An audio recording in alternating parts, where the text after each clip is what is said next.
Spring is in full swing, and that means it's time to play some baseball. It's a beautiful evening here at Grand Canyon University as we bring you the Cox 7 Arizona High School Game of the Week, featuring Saguaro SaberCats and Arcadia Titans.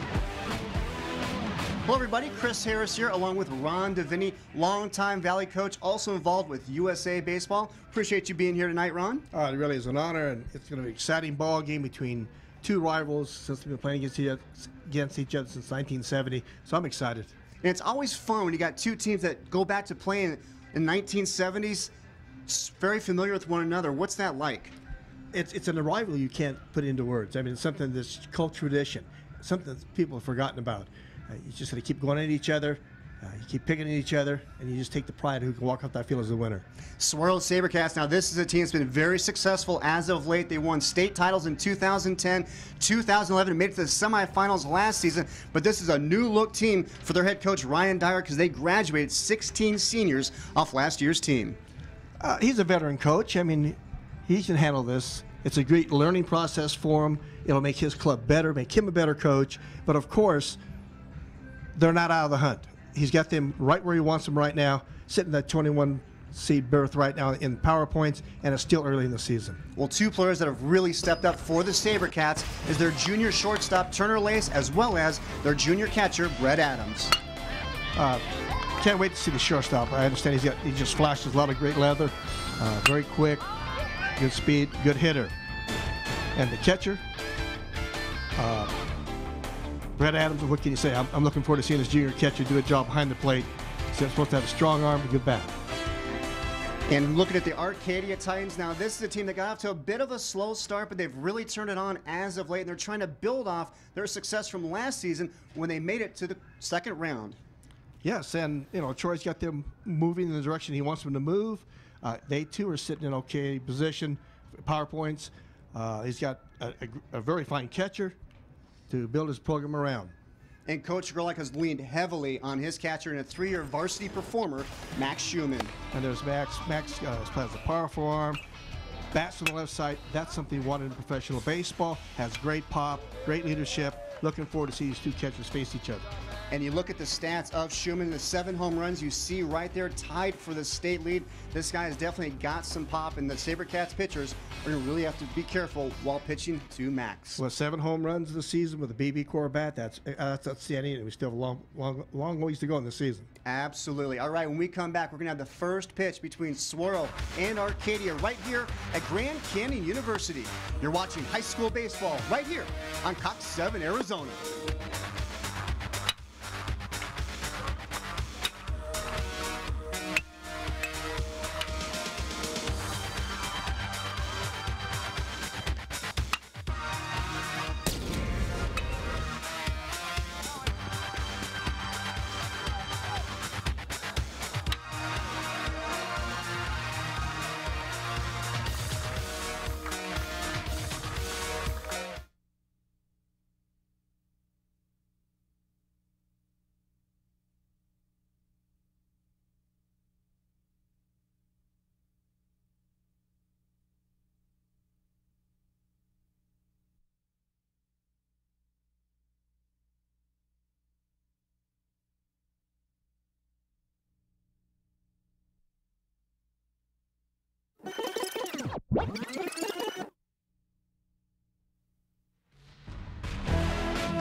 Cox 7 is presented by Shamrock Farms Rock and Refuel.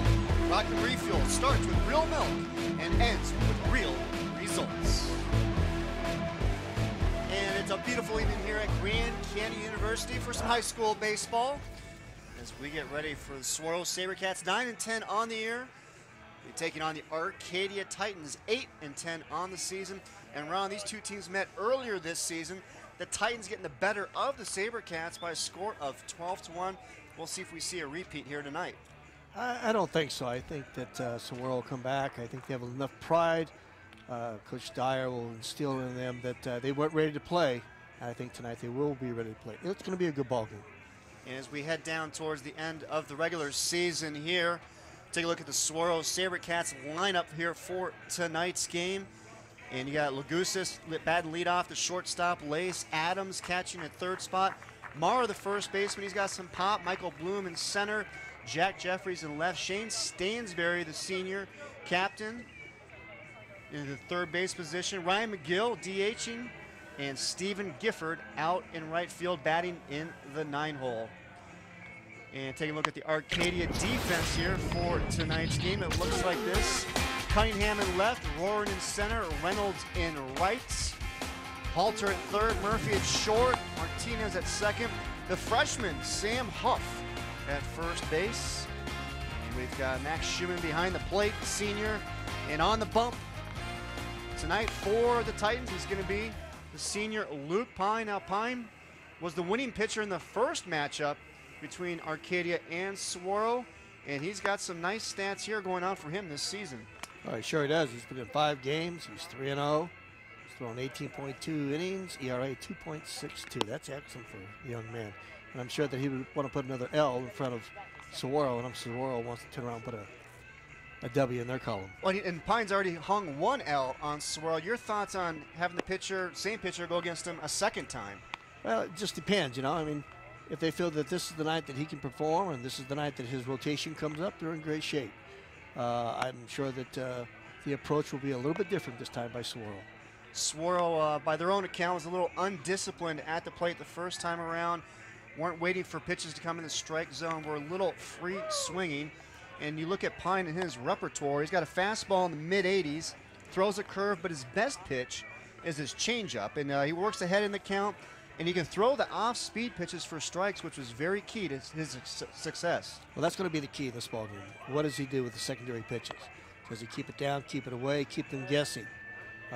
If he does, he'll handle them. But if he doesn't, gets the ball up, Saguaro will take care of him. And we're just getting ready here for the first pitch between Saguaro and Arcadia. Pine trying to loosen up that arm a little bit before we get ready to roll. And take a look at Saguaro, their bats this season. They're batting .295 as a team. 4 home runs. They average about 5 runs a game. 47 stolen bases. And talking to Coach Dyer, you know, the philosophy of this team, I mean, they play pretty aggressive, high energy, and very unconventional baseball. How do you define unconventional baseball? They do things out of the ordinary. He's not afraid to bunt the cleanup hitter and get some runners over and send the runners on some odd counts. And that's old-time baseball. That's old-time baseball. They do things a little bit differently. Here we get going here. Pine with the first pitch of the game. And he fires a strike in there to Lagusis. 0-1 count. Lagusis, the second baseman for the SaberCats. Batting lead off.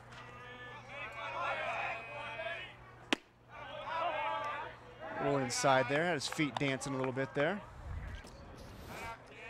Lagusis hit .370 on the season. Swings a nice stick. Stands at the plate very well. Looking for his pitch. Trying to make the pitcher work as a leadoff hitter. A little high there. Seeing some discipline here from Saguaro's hitters. Much better. And I think that Pine's having problems getting his pitches down. That's going to be a problem. If he doesn't get them down, he's going to have a long night.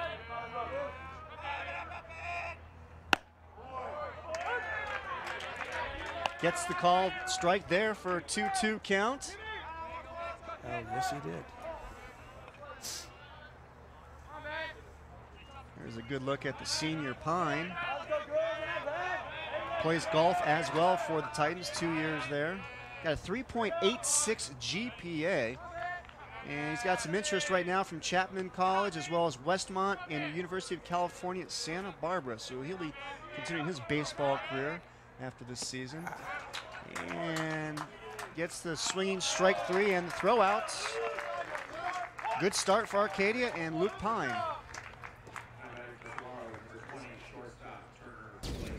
Looks like a changeup there. Yeah, looks like it's going to be a ball that's going to lose a little bit of momentum, and it falls into the dirt, and he just went to chasing after it. And a nice pickup there by the catcher, Max Schumann. Stayed in front, blocked it, came up, got to the inside, cleared, made that good throw. And that's going to bring up the junior shortstop, Turner Lace. takes a ball down low. He's a 3-year varsity performer here for the SaberCats. Started last year at second base, moved to his natural position of shortstop for this season. As we talked off the top, Ron, he's got a tremendous glove out there at shortstop, one of the best defenders in the state at that position. Well, I'm looking forward to seeing this young man. He's only a junior, too. That's what's even more exciting. Kind of stiffed arm that pitch. That was a good look at the junior Lace. Batting .400 this season, 20 hits. He's got 13 RBIs hitting from that number 2 hole. Those are some nice numbers from that spot. It is. You know, 2-hole hitter is going to be a guy that makes contact, guy moves guys over, can bunt. But he's got those numbers. That's very good. Takes one up high. Lace wears the number 20. And the reason why, his favorite player is Luis Gonzalez. And he's been wearing that number 20 ever since he's been playing. That's a good role model right there.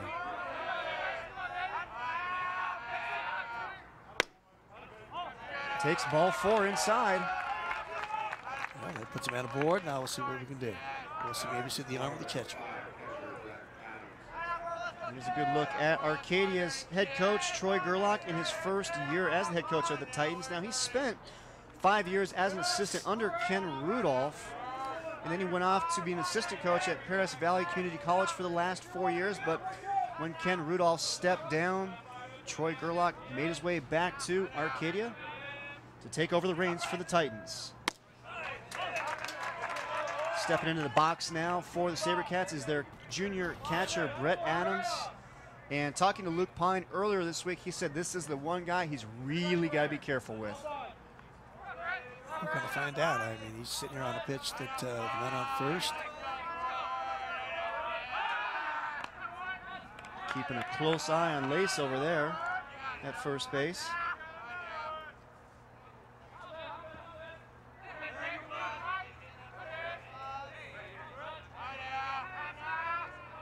In the first meeting against Arcadia, Adams was 1 for 1 with a double off of Pine. And a lot of great things about matchups between schools like Saguaro and Arcadia, Ron, is the fact that a lot of these guys grew up playing against each other, and also in other instances playing on the same teams in summer ball and club ball. Oh yeah, and you know they're buddies, and they want to be able to come home, you know, on Friday and Saturday night and say, "Hey, we got you." No, they're good friends, good rivals.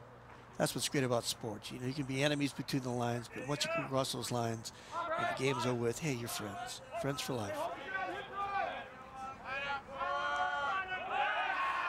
1-1 count, and again, Pine keeping a close eye on Lace over there at first base. Doesn't want to give him much of a jump.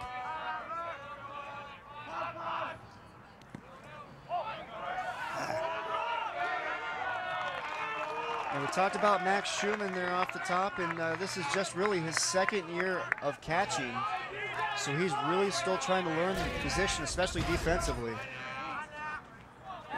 He's got to get down. He's got to be a little soft. Keep the ball in front of him. Didn't get both knees down. Didn't square up on it. Didn't become a big pillow. Ball slid off to the left. Runner advanced. And those are the things that Max Schumann has got to learn. And Adams chases a high one there. And Ron DeVinny is a man that would know a thing or two about catching. Most outstanding player for Arizona State at that position at the 1967 College World Series, where the Sun Devils won the national championship, and also played 5 years of professional baseball. And has been coaching that position for a long, long time. More than you can imagine. You've probably, who's the best one you've ever coached in your illustrious coaching career? You can't rate them. They're just all different kids. They're all different styles. I loved every one of them. 2-2 count.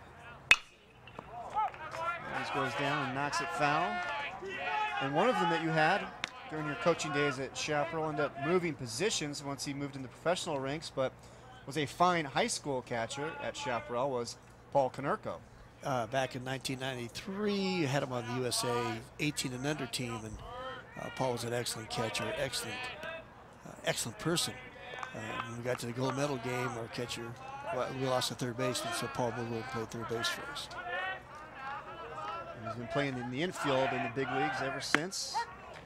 And a called strike 3 against Adams. And a key punch out there for Luke Pine. Gets Adams looking. Is that breaking pitch? Or it's kind of funny. I'm trying to figure out what he's doing. I mean, it's like it's a little flutter to it. I don't know if he's turning the ball over or he's trying to, that's where his curveball breaks. Some nice movement, and that's going to bring 2 outs. And up to the plate now for Saguaro is their first baseman, Matt Mara. Looking to drive in Turner Lace and try to get the SaberCats on the board. Mara, 6 foot 2 inch, 230-pound junior. He's a big fella.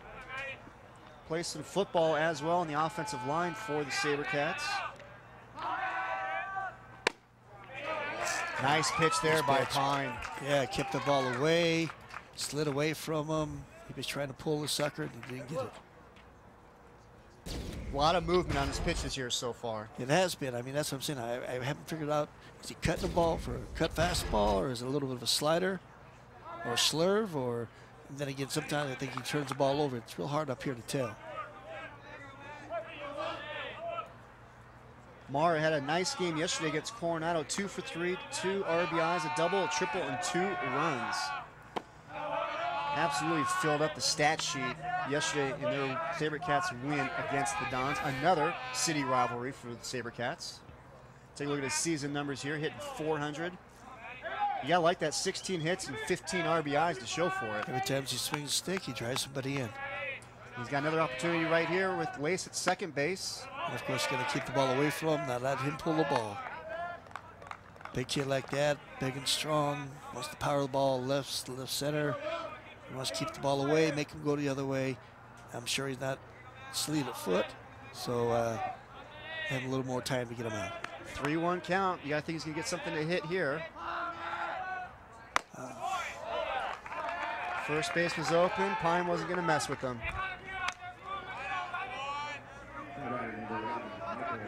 Didn't give him anything to hit. You like that there? Just see if he'll chase something? I would have gone after him something away. I mean, he came inside. It looked like he tried to turn one over inside, and he just got too much of it. And that's going to bring up Michael Bloom with 2 outs for the SaberCats. Tries one out to right field, but it's going to be foul. Had the right idea, though. Sure did. Ball's away, stayed on it, drove it the other way, didn't try to pull it. Take the ball where it wants to go. Use the whole field. Too many guys try to pull everything and hit it hard. Everybody thinks you have to be a pull hitter. You got to go gap to gap. Curveball, you try to hit a curveball, you try to pull it, you're going to go 6, 6, 6 all around.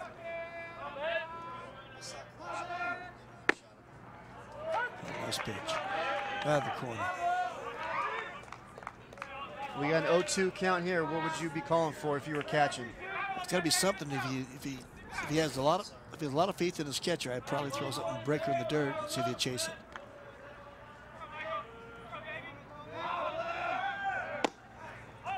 Runners moving. Lace, ball goes in the outfield, and Turner Lace is going to come home, put the SaberCats on the board first.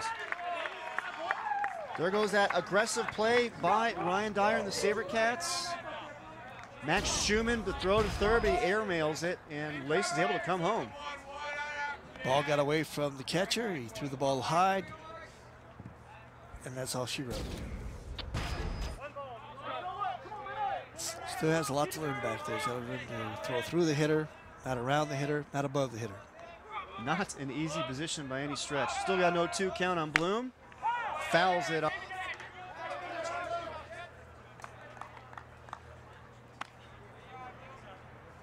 And we talk now about Arcadia's pitching coach, Jack Krawczyk. He was an Arcadia grad. He was and a senior at USC. He was named first-team All-American after setting Division I record for saves in a season with 23 and helped the Trojans to the national championship, beating Arizona State in the title game.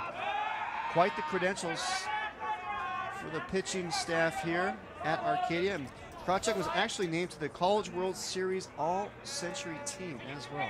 That's great. A lot to teach those kids.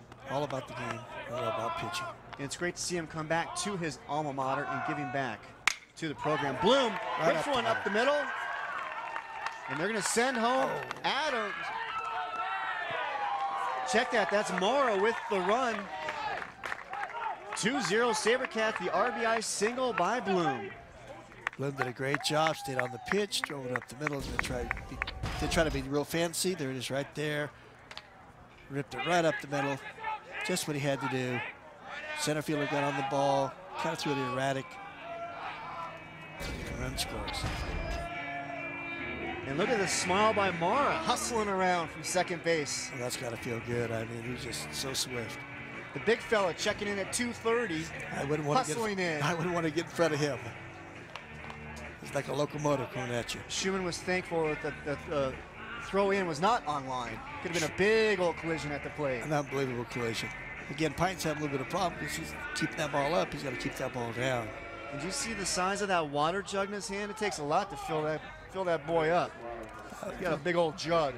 You bet. I'm sure that before the night's over, there'll be somebody down there replacing many, many jugs of water.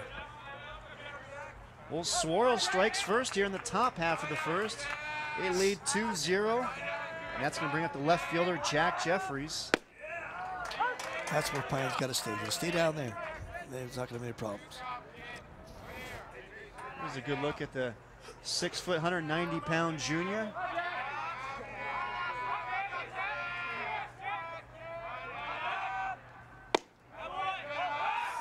Schumann fires to first. See if they can get Bloom off the bag, but to no avail. Bloom. Pine's about a 1.46 coming to home plate. You look at the catcher, probably throw about 2. That's a 3.46. That's about a good time to steal somebody. There it goes. Takes off running now. Now, are those, what are good numbers? Explain that. Baseball is a game of numbers. And if you're a coach, you see with the stopwatch in his hand, it's basically a pitcher's got to be 1.4 or under. The magic number is 3.4. An average runner with a 12-foot lead will take 3.4 seconds to get down to second base. Nice pitch. If a catcher throws 2.0, which is an average catcher should throw 2.0. High school catchers throw between 2.1, 2.0, and a 1.46. That's 3.46. That tells you it's going to be a close play. If it's a curveball, it's going to be slower. So it's just a game of numbers. You take what the pitcher does, his release point, from the time he makes his first motion to get to the ball gets to the home plate, has to be 1.4 or under. Catcher's going to throw at least 2. That's just 3.4. And I'm always on the clock trying to figure out how to get an advantage over the catcher and pitcher. And true to word, Coach Davini with his stopwatch here in hand. And drawing the walk is Jeffries. That's going to put runners now on first and second base. That is the third walk already of the evening for Luke Pine. And that's going to bring up the senior third baseman for Saguaro, Shane Stansberry. And you just saw a shot at Troy Gerlach. He's got to be a little concerned here early on. Oh, yes. I mean, that pitch count's getting up there in the first inning for Pine. I mean, he seems a little bit stiff, not relaxed, not throwing strikes the way he should. And that is the 30th pitch here already, 31st pitch here of Pine. It's a lot of pitches. That's a lot of pitches. You want your pitchers to go 15, 18 an inning. That's what you want them to average. He's thrown almost 2 innings already. And he's outside again there. He's working himself too much to the left over here. You see the pitch count right there, 18 balls, 13 strikes. He's having a hard time right now locating. He's got to relax a little bit.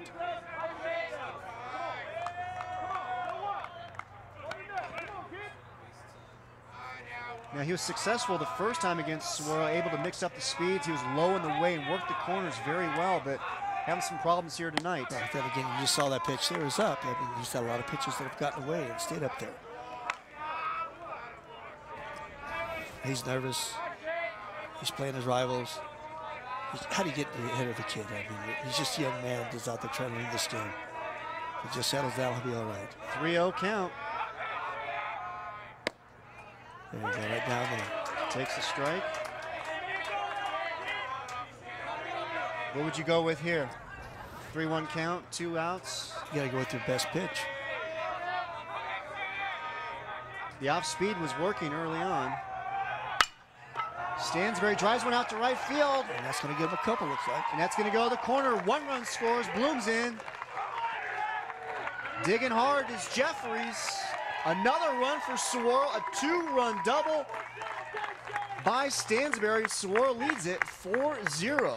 Stansbury did an excellent job. He had a pitch away from him, took the ball away, went to the corner, and just let the pitch and the bat do it. Here it is right here. Pitches away, stayed on it, drove it the other way. Beautiful, beautiful job of hitting. Tonight, I think Saguaro's come to the game knowing what they want to do, how they're going to approach this hitter, this pitcher, and so far in the first inning, they've got the job done. And they've done a great job of waiting for the pitches that they can hit and not chasing anything out of the strike zone, which is something they had some problems with in the first meeting. Well, it looks like Pine's having a hard time with his fastball, located, he's up a lot. And his breaking pitch, they're waiting for, and they're taking that breaking pitch the other way. Up now for Saguaro, McGill. Ryan McGill, the senior.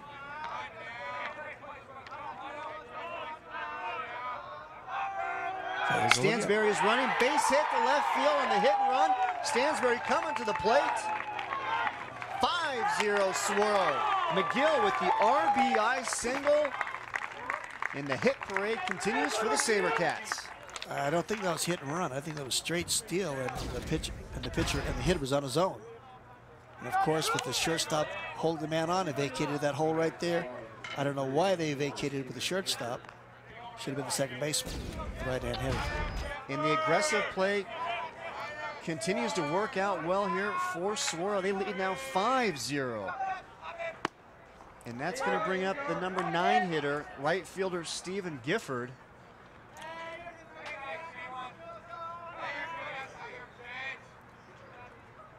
Pine just trying to get out of this inning and get out of here. Skies one out to left field, and that's going to drop. And the merry-go-round continues for Saguaro, and coming home to score is Ryan McGill, the RBI double for Stephen Gifford. 6-0 SaberCats. There we go again. If you watch this hitter swing the bat, you take the ball away. There we go right here. Ball's away, drove it away. Excellent, excellent work in the bat. Got all of it, drove it to the wall, got him another run. Brian Cunningham, the left fielder for Arcadia, gave chase, but just couldn't quite track it down. 6-0 Saguaro, back to the top of the order for the SaberCats, and that's the second baseman, Ben Lagusis. Lays down the bunt, right back to Pine, fields it, gets it over to first base, and Arcadia is finally out of the inning, but not before the SaberCats put up a 6 spot there in the top of the first inning. When we come back, the Titans will try to answer back.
Take a look at the batting order for the Arcadia Titans, who have themselves in a little bit of a hole at the moment.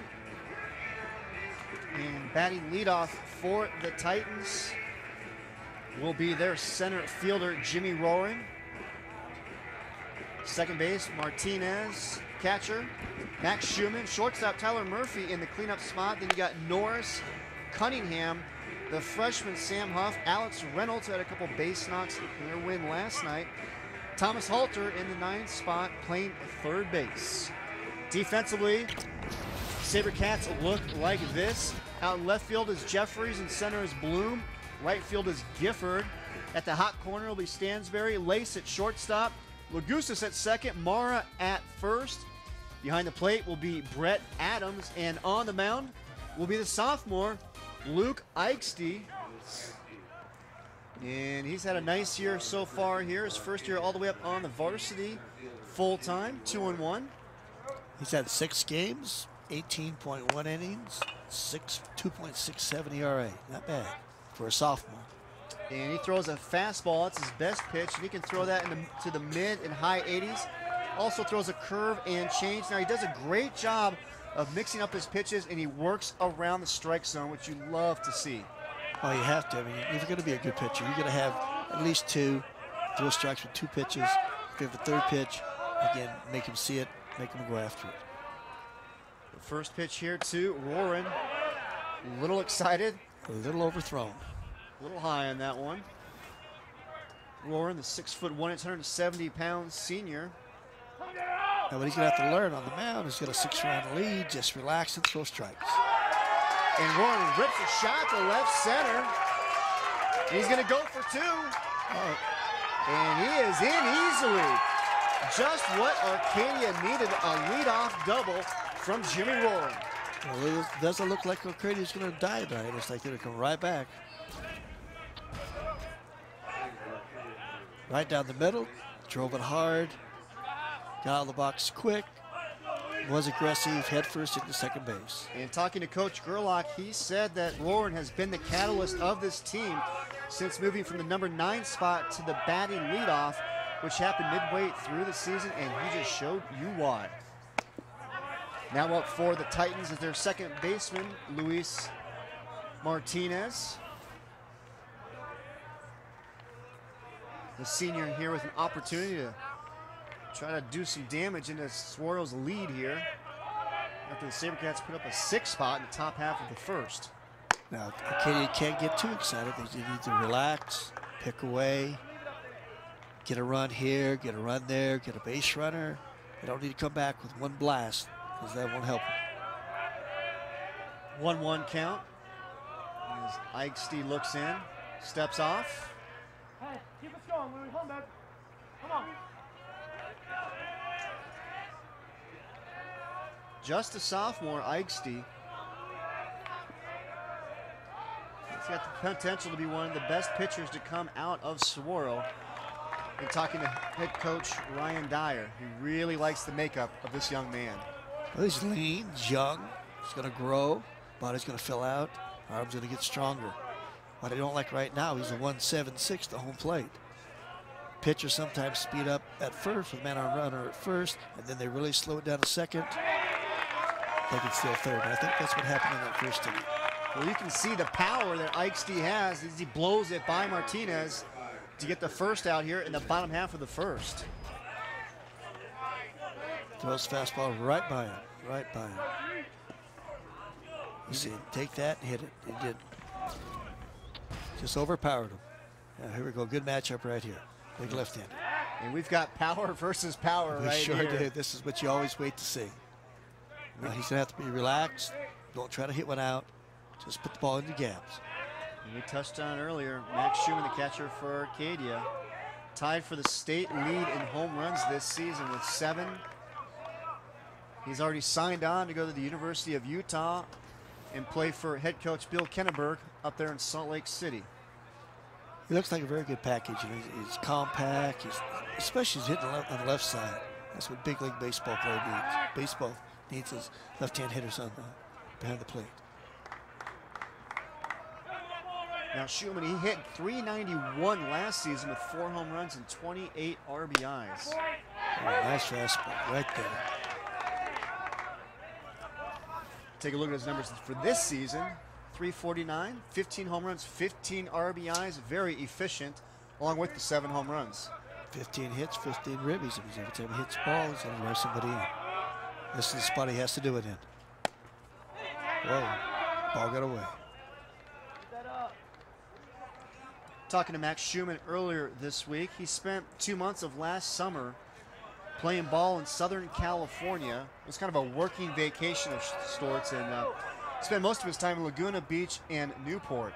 Oh, that's not bad. I grew up in Southern California. That's not a bad area to be in. Great baseball. And a good time when you're not playing baseball as well. Just missed that. Skies it out to left field and shortstop, and actually Lace is going to be back there to make the catch, camping underneath it. And that's a big out there by Eigsti as Schumann flies out to short left field, and Turner Lace making the play. Oh, yes. And there's one thing you always want in a game of baseball. Team goes to the plate to score 2 runs. The pitcher goes out there and shuts them down. Puts a big goose egg up there. That's a real boost for your ball club. If a team comes up and scores 1 or 2, then you're back in the ball game. This is when you shut them down and quiet them down. Now up for Arcadia, the cleanup hitter, shortstop Tyler Murphy, as Eigsti misses up high once again. Yeah, he's getting a little excited, falling away. Arms not catching up.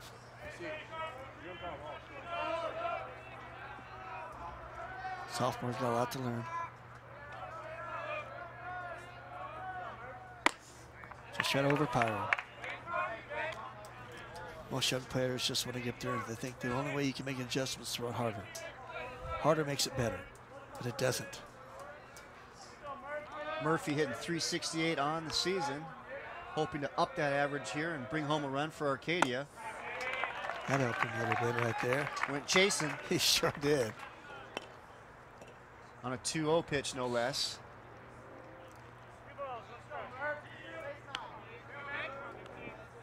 Murphy was 2 for 3 in the first meeting against Saguaro with an RBI and a triple and 2 runs scored.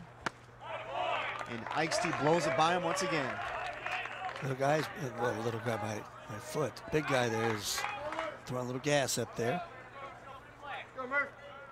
He just got to sit on it and drive it. Don't try to pull it, try to pull it the other way. 2-2 count, 2 outs. Misses away. He's throwing nothing but heat. I don't see a secondary pitch yet. And one player Arcadia is missing here tonight. One of their big bats is their sophomore, Josh Arndt, hitting .360 on the year. He's out with a sore back this evening. A guy that Titans would love to have, especially facing a power pitcher here like Eigsti.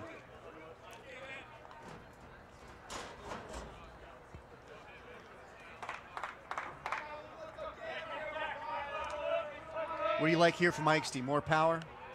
You're going to get that from the young kids. Just going to let them fly. 3-2 pitch. Puts away the fastball and gets Murphy down swinging. He lives and dies by that fastball. After giving up the leadoff double, Eigsti is able to mow down the rest of the Titans. And after one, Saguaro leads Arcadia by a score of 6-0.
Each game, Cox Communications and Shamrock Farms are proud to honor 2 student athletes with the Rock and Refuel Scholar Athlete of the Game Award. Tonight's honorees are Nick Servi of Saguaro and Alex Reynolds of Arcadia.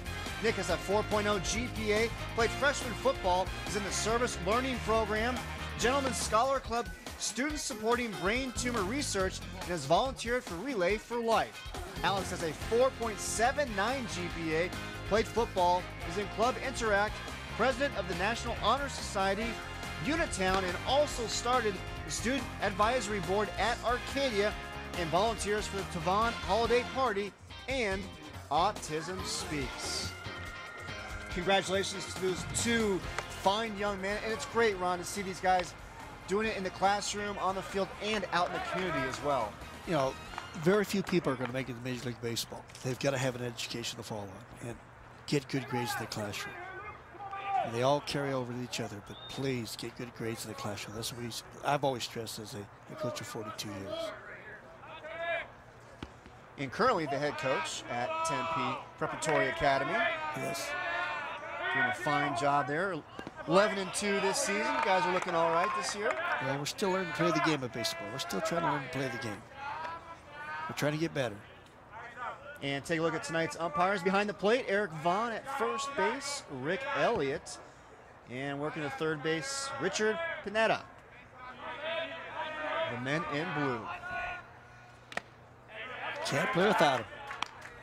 Sometimes you wish, but you can't play without him. Up at the plate for Saguaro to lead off the second inning is their shortstop, Turner Lace. And a fine shortstop at that. Hits the ball to shortstop, making the play there is Tyler Murphy, and he throws out Lace, and that is just what Titans pitcher Luke Pine needed. A little defensive play there to get some confidence going. That's just what the doctor ordered. Get yourself first hitter up, first hitter out. Now if he just settles down, gets into a rhythm, can get those outs, Arcadia will battle back. But unfortunately, the SaberCat lineup doesn't get any easier. Up to the plate now is the catcher, Brett Adams. The ball's turned over real nice. The ball dipped. He missed it. Adams plays football as well for the SaberCats, plays tight end and linebacker. He's drawn some interest already from Utah and NAU. And he feels like the football has really helped him athletically in baseball. And in particular, you know, playing the catcher position, it's really improved his movement. And look at the release point here for Pine. What do you see there, Coach? He seems to be turning the ball over. See how it's a release point? He seems to be turning that ball over that way.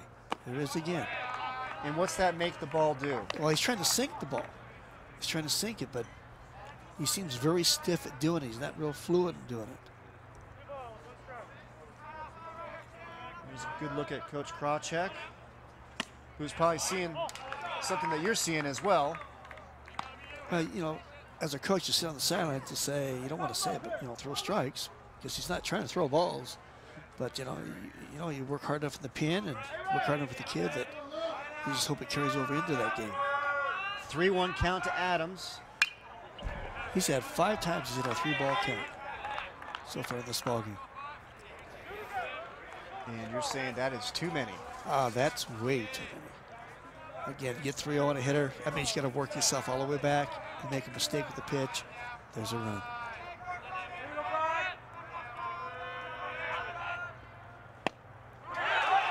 Gets away from Schumann. Throws down the first and is able to get Adams.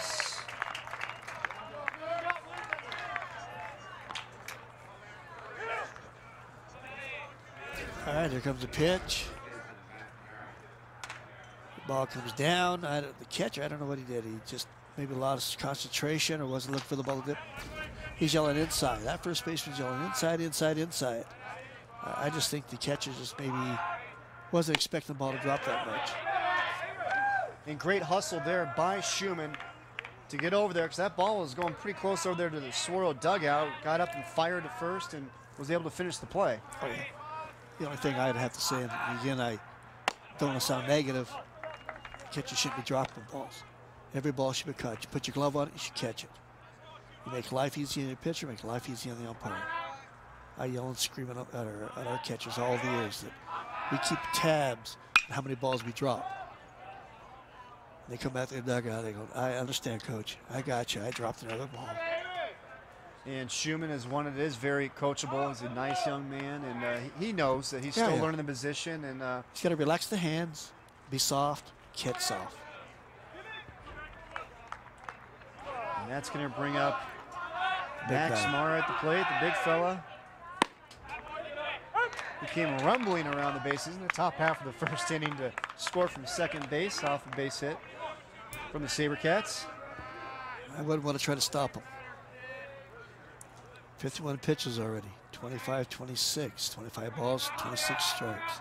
25 strikes, 26 balls.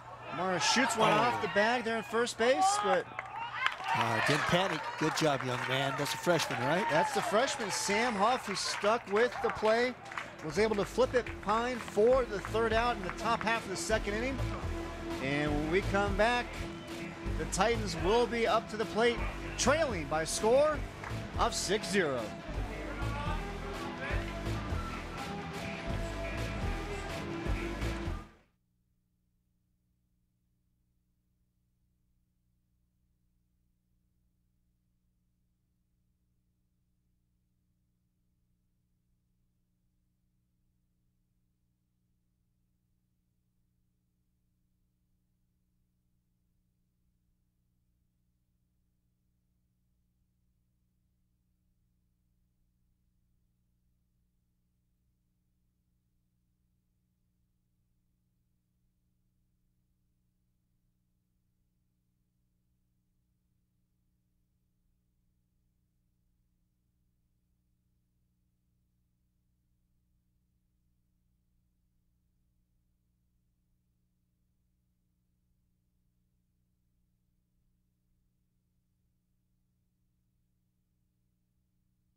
Well, great seats are still available to watch your Arena Bowl champion Arizona Rattlers this season.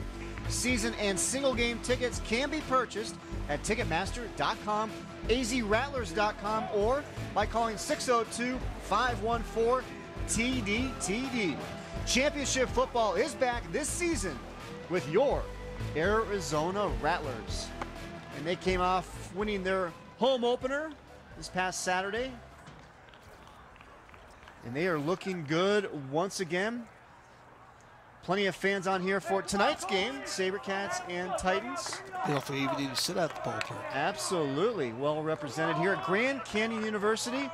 As we head into the bottom half of the second inning, the Titans up to the plate. And stepping in is Cole Norris, the sophomore. 6'2", 175, a good frame. Not bad at all for sophomore. Sophomore versus sophomore. Fastball, right down, shoot. And Eigsti gets out quickly to an 0-2 count on Norris. If Arcadia will just relax, try to pick away right now, pick a run here, thinks that he get another run, they'll be all right. Rips one to first base, but handle it nicely for Saguaro as Matt Mara. Nice pair of hands down there by the big fella. Very soft, very soft. Stayed with it. Ball's a shot. Got with it, brought it to his body, called the man off, touched the bag. I got the out, buddy. I got the out. Nice play there by the first baseman, Mara. And that's going to bring up the left fielder for Arcadia, Brian Cunningham. He's got a very quick pace right now. He's not slowing down. He's got everything going his way. He's a strike machine. Cunningham, another sophomore for this Titans team. We talked about Saguaro being a junior-laden team. Well, Arcadia, they are very young as well. Well, the future looks bright for both these programs. It's just a matter of, get them under your wing, make them believe in each other, teach them the right things about this game. Both programs are good programs. They'll both be all right. Arcadia with 6 sophomores on their team, and Cunningham is one of them.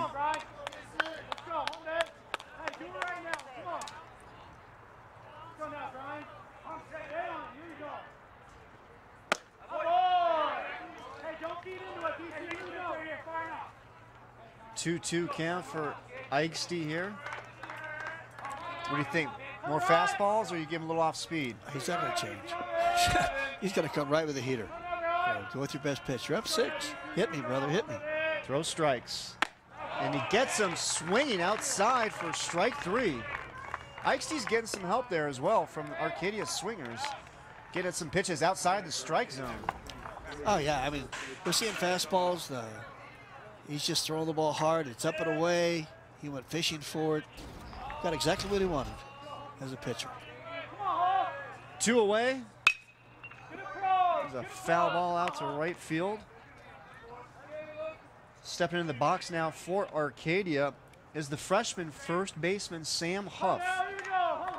Tell you what, you know he's got to be a player if he's a freshman starting on the varsity. Little baby freshman playing on Division II. Looks like a freshman. Got big old eyes, and my gosh, here comes a fastball. It's like a deer in the headlights. He hasn't seen too many 87-mile-per-hour fastballs, I don't think, during his baseball career. He will. This is the time to do it. Coach Gerlach said that Huff has got tremendous potential. He needs to get stronger, more athletic, which he'll do as he gets older. And he said catcher is his natural position. But with Max Schumann, the senior, playing there right now, Nice as shot. Huff rips one up the middle. Nice looking swing there by the freshman. He didn't try to do anything fancy with it. Ball was right there. He stroked it nice and easy. Took it with the pitch was up down the middle. Drove it up the middle. Stayed right with it. Nice job, freshman. There it is right there. Look how beautiful. Right up the middle. Very composed at bat and swing here for Huff. Right to it. Stay right on it. Head down on the ball. Follow through. Not trying to overpower it. And Huff will be moving to catcher, as I was saying, next season, his natural position. But Max Schumann, the senior, there right now. They decided to put Huff at first base, and they'll move him to catcher come next season. Well, he's going to get his ABs. That's what counts. And at least he's playing. Now up for Arcadia is the right fielder, Alex Reynolds. The senior.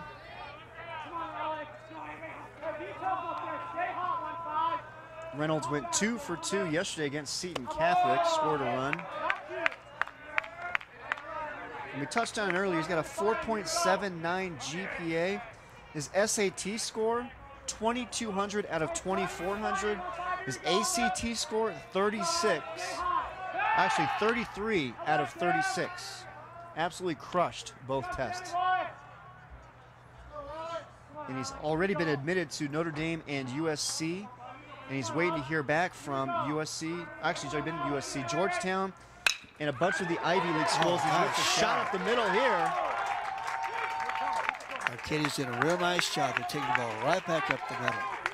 And as bright as that young man is, did the right thing with the right pitch. He's also being looked at for baseball as well, Trinity and Pomona. As we take a look at his swing right here. Right back. Stayed right on it. They tried to overpower it. Didn't try to do anything he couldn't do. Got a base hit.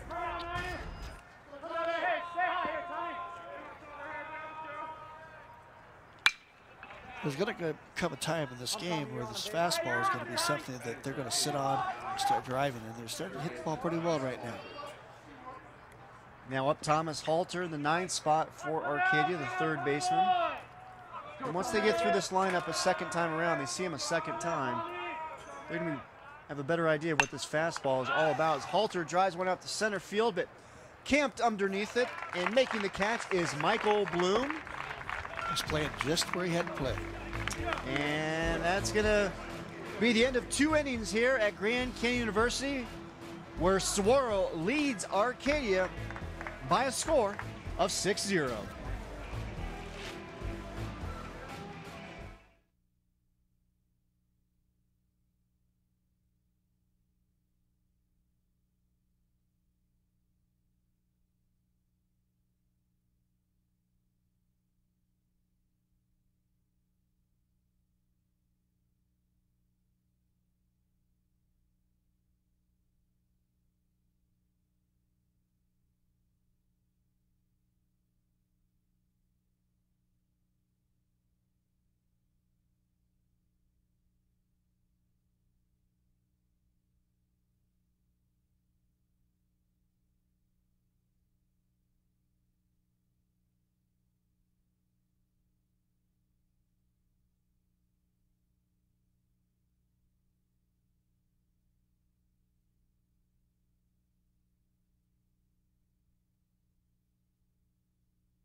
Don't forget to follow us all season long on Facebook to see exclusive behind-the-scenes videos, game highlights, and schedule updates.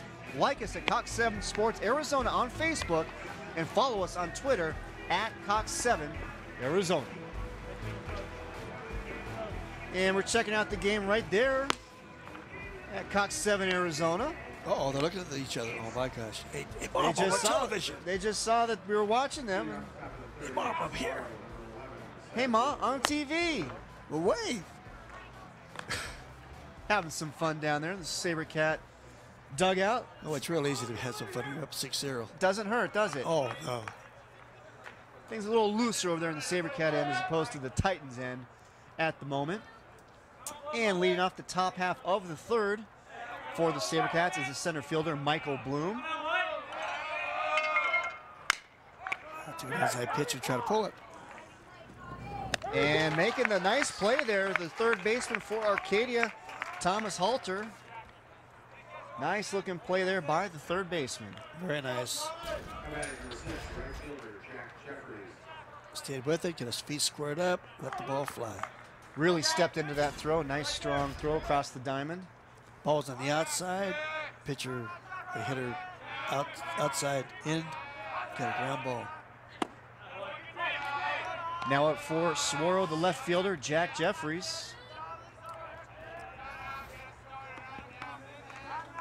Walked in the first inning, scored a run, one of the 6 in the top half of the first for the SaberCats. As that one gets away from Pine a little bit. Just a little bit. Just trying to feel a little bit better. Every once in a while, he'll just lose it.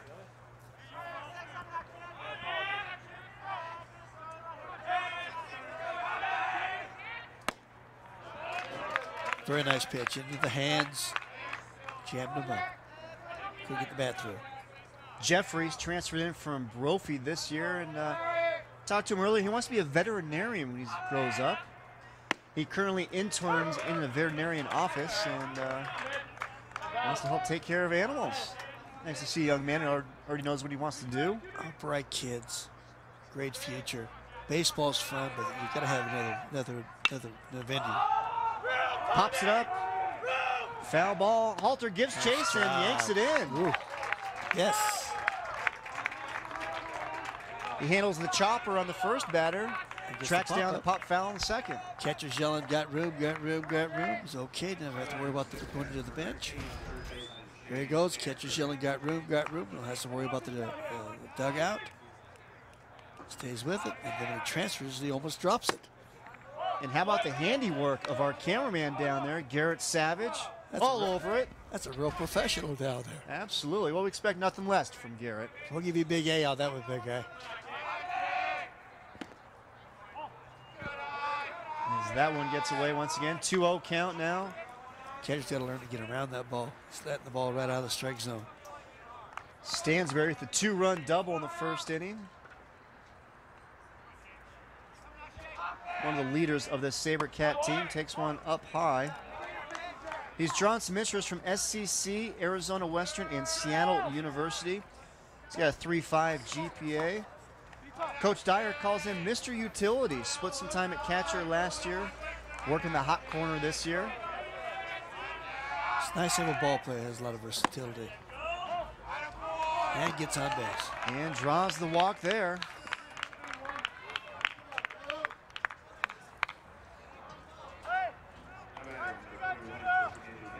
Coach Gerlach was hoping for a 1-2-3 inning at a Pine, but he's not going to get it here. That's, you know, if you get 2 pitches out, if you get 2 more pitches out of him and get it out, you feel much better. Brings up Ryan McGill. Nice looking pitch there. Ball dropped. Ball turned over. McGill also played basketball, started for the varsity SaberCats this year, went to the playoffs. 1 for 1 here on the evening. And McGill's got a majority academic scholarship to go down to Tucson and U of A next year. Bright young man. Good for him. Flies one out to right field here. Camped underneath it. Alex Reynolds making the catch for out number 3. There you go, 2 pitches, and he was out of the inning. Just as you called it. And we're going to head to the bottom half of the third when we come back. And Saguaro still leads it by a score of 6-0.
Welcome back to Grand Canyon University as you are watching high school baseball here on Cox 7, Arizona, as we head to the bottom half of the third inning.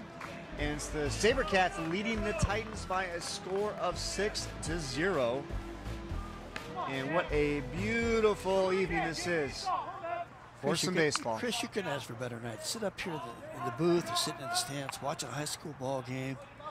Watch your favorite kid, watch your son, watch your grandson, watch your boyfriend, or just watch a kid play. And we can watch Jimmy Roarin batting leadoff here for the Titans. That's what we came to watch. Had a double in the first inning for Arcadia. Also plays for the golf team at Arcadia. Now, he didn't play baseball last year because he broke both of his wrists and a toe while snowboarding. Oh, what a... So needless don't even talk about that. needless to say, oh my gosh, he hasn't snowboarded in a while. As a coach, I know that doesn't sit very well for you when you get those off the field injuries. No, especially when a kid says, "Coach, I'm going snowboarding." I mean, there's so many injuries snowboarding. Period. I mean, jeepers creepers, it's a nightmare. And Coach Gerlach is happy to have Roarin in the lineup. Oh, you bet. Orthopedic doctors. Best friend is the snowboard. 1-2 count here on Roarin. One of the most athletic guys on the team. Step inside. Oh my goodness gracious. Well, we've had 3 of those plays now here already this evening with the strikeout, the ball gets away, the throw down the first base, but that is the first time for Saguaro, and they were not able to successfully complete the play. Catcher did a good job in the sense of he kept the ball in front of him, blocked it nice, picked it up, but if you look at his feet never went towards the area he's going to throw the ball, first base. What happens? He opens up, throws the ball away, ball sunk, man's on first base. And Adams has a tendency once in a while to he's got a cannon for an arm, but he gets a little loose with it sometimes. Right, and that's one of the biggest things I see with young catchers. They don't work on their footwork. They get everything in line to throw the place they're going to throw the ball. Luis Martinez puts the bunt down the first baseline. Mara fields it and steps on the bag for the out. That ball looked like it was going to be going foul, but Mara made the play. I think that might have been a foul ball. That ball was definitely hugging the line. And Mara made the aggressive play and went after it. Take a look. Ball's on the... That ball's foul. That ball looked like it might have been just a little outside the line. The umpire was blocked by the first base. Let's give him a chance. He wasn't just blocked by the first baseman. He was blocked by 6 foot, 230-pound Max Mara. That's a big old wall he was getting blocked by. The first base umpire, home plate umpire should have helped him out. Max Schumann up at the plate for the Titans.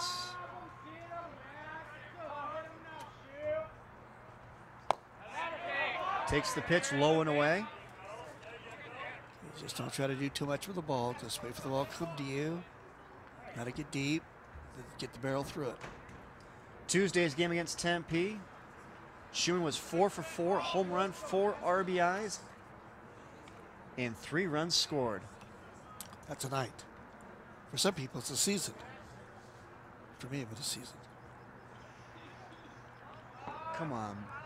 I got to hit once in a while. Once in a while. Yeah. You got lucky.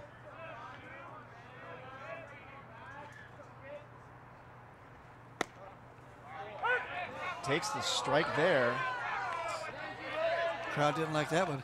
No, they did not, and neither did Max Schumann. Just relax, son. It only takes one. And by the way, players that are the most outstanding player at the College World Series and play professional baseball, they're not lucky that often. That's called skill, my friend. If you're surrounded with a lot of good people, it does help. So who are some of your teammates on that 1967 Arizona State National Championship team? Off and running is Roaring, and he is in. Stolen base there. From 176 going to second base. Man on second base, 176 going home, it gives a lot of possibilities. So back to that 1967 team. Who'd you have there? Well, on the mound, we had here goes still on the base right there. There's the throw. It's high. Catcher's got to learn to drive the ball down through the bag, not just throw it. He missed it again. Schumann pops one out to short left field. Turner Lace makes a great job of going back, making the catch, throws it home, gets it to Adams, and he is out. Play. What a terrific play by the shortstop, Turner Lace.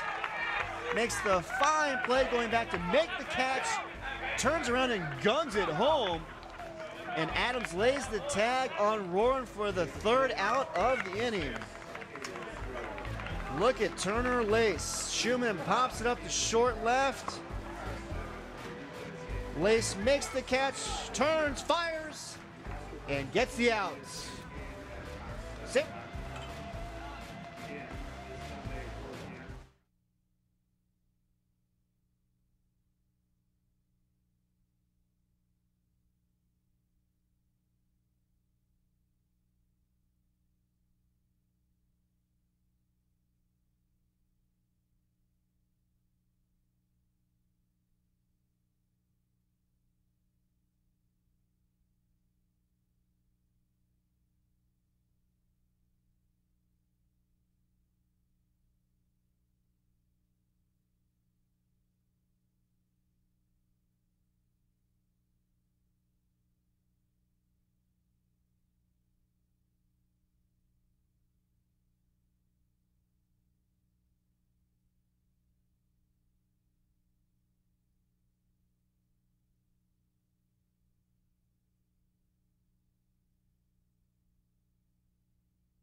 And let's take a look at how the 3rd inning ended here.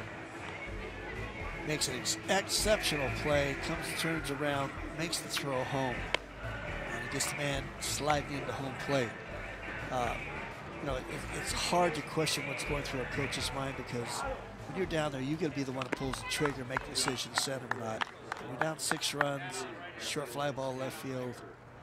Not a good idea, but I don't know what coach is thinking. Maybe he thought he had a faster runner than he did and had a better angle than we did, but I personally would not have sent him. Well, no matter how you slice it, a terrific play by the shortstop, Turner Lace. And he shows why he is one of the best defensive shortstops in the state. Threw that ball off balance, still threw the man out home plate. Leading off the top half of the 4th here for the SaberCats is the right fielder, Stephen Gifford. As you take a look at Lace right there.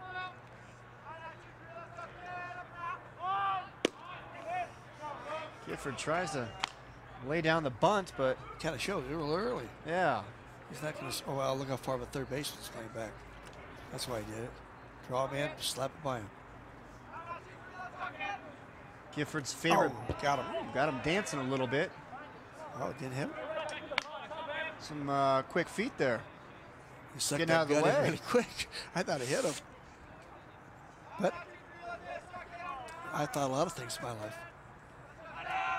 2-1 count. That one gets away. Gifford's favorite player is Mike Trout, and he's on campus. He's also involved with Gentlemen's Scholars Club and International Club. Favorite TV show, Duck Dynasty. Duck Dynasty. Ooh. Get that one. And he gets hit right there. Gifford taking first base. As that one gets away from Pine, and Troy Gerlach, head coach for Arcadia, takes a look at his lineup card, and got to wonder what the pitching situation is going to look like. He's got somebody past going down Pine. there now. He's got somebody down to warm it up. It's about that time.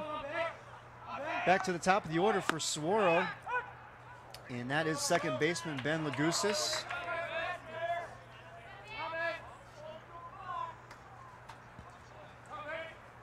Pitch count is now at 69. He's gone from 31 in the first to 69, so he saw 38 pitches over the last 3 innings. So that's much improvement. He's starting to have a little more command at the strike zone.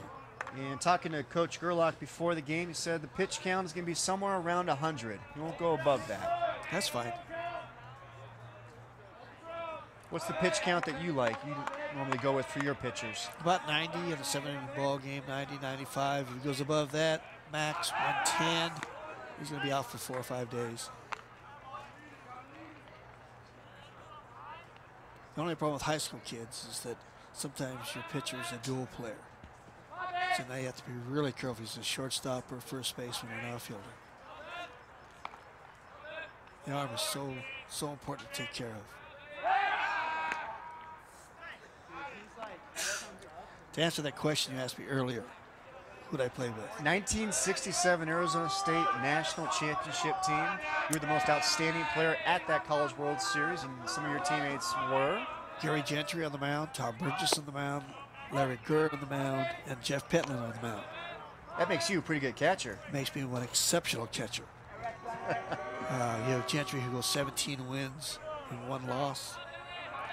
Third base was Grangard, shortstop was Linville, second base was Freddie Nelson, first base was Joe Paulson and Randy Bob. Left field was Ralph Carpenter, center field was Scotty Reed, and right field was an amazing group of people with so many of us played out there. If I didn't catch, I played right field. Randy Bob caught. So we had an exceptional team. Bobby Winkles was our coach. And who did you guys beat in the national? Oh, you got thrown off. Nice job there by Luke Pine. Yes. Able to pick off Gifford. Whoop, he was leaning the wrong way. Got him. Yes. Quick tag, little freshman got him. He feels pretty good about himself. Ooh, right back up the net. And a great piece of hitting right there by Ben Lagusis. Drives one right back up through the box. You know, that you don't pick a guy off, now you have runners at first and second.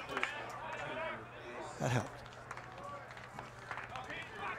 So who'd you guys beat in that national championship game? Well, who we beat and who we beat are 2 different things. You know, I'm not trying to be, kind of wishy-washy, but in '67, 3 teams ended with 1 loss. So they got a little card out with an X on it, and whoever got the X got the bye into the championship. So Houston drew the bye. So who did we draw? Stanford. Well, we played Stanford 14 innings. In the semifinals. In the semifinals, beat them, come back, and then hammered Houston for the national championship. So actually, the championship game was Stanford. Gotcha. And Gary Gentry threw all 14. All 14 innings? Yes. As a matter of fact, That's that incredible. same year, we had to play the University of Arizona to get into the regional championships or the WAC championships. It was a sudden death on a Monday night, and Gary threw 17. Struck out 17 innings? and struck out the side of the 17. Oh, my.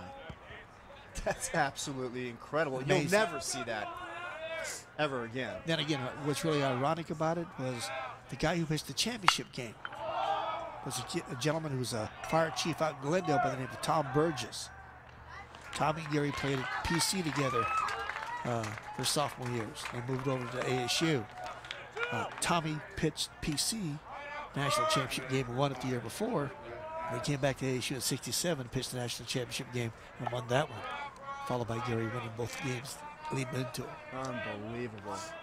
Unbelievable. Well, Pine gets Turner Lace to fly out to right field for out number 2, and that's going to bring up Brett Adams, the catcher. And Pine's done a nice job of settling down. He has. And you wonder sometimes what happens in the first inning. Did the kid warm up properly? Was he ready to pitch in the first inning? You know, if Just excited. oh, just yeah, it's on television.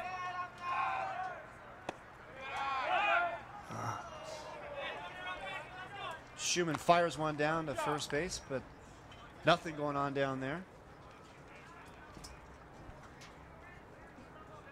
More and more of these catchers are not afraid to throw it around a little bit. Footwork needs to be improved. Watching, I haven't seen the replay, but on the footwork, I'm going to show you that I'm going to think that he never got his feet squared up and throw the ball to first base. I think he threw across, through his body when it was open. If you ever get a chance, we can see that throw. It would be wonderful. Off and running, Lagoussis. Schumann fires it down, but Lagoussis is in for the stolen base.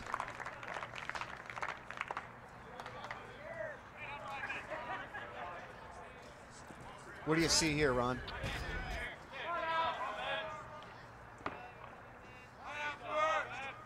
We didn't have much of a chance. Well, it's easy to sit up here in the press box and say he should have shifted to the outside, got in front of it, threw the ball. But he had to catch it backhand, square his feet up and try to throw it. That's hard. Pitch was low and away to begin with. Oh, yeah. I mean, you know, like I say, I have never, as a coach, lost a game sitting in the stands. It's easy when you're up there. Oh, it's so easy. Ball 4. My wife, we're watching a game on television. I yell and scream at the television about catchers. She'd just say, Ron, shut up. No, let them do it. They're being paid. Does she say shut up to you about more than just you yelling at catchers? Oh, yes. Oh, yes. We had Jarvis now, looks like, warming up down there for Arcadia.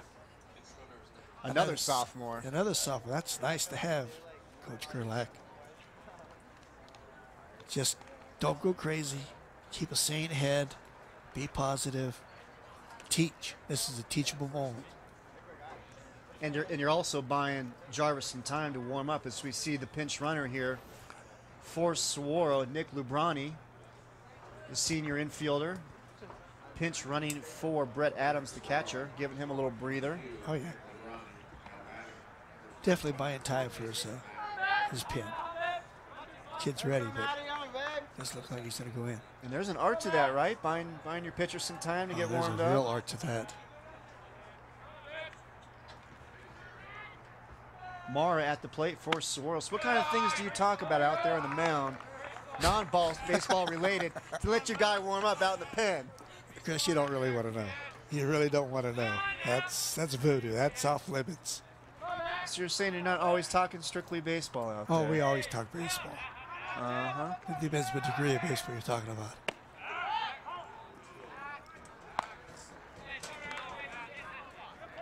Two-0 count here to Mara.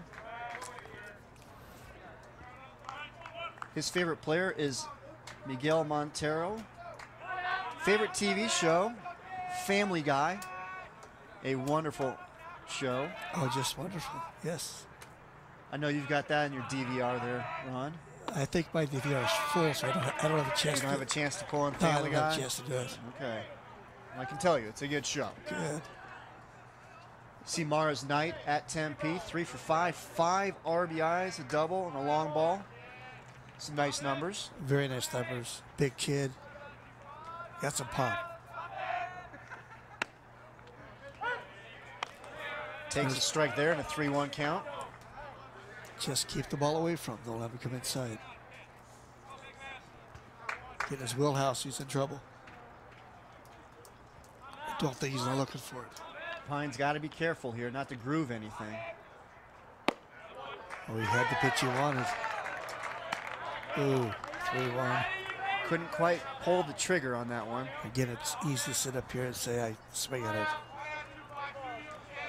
Well, we got a full count, 2 outs, runners on first and second.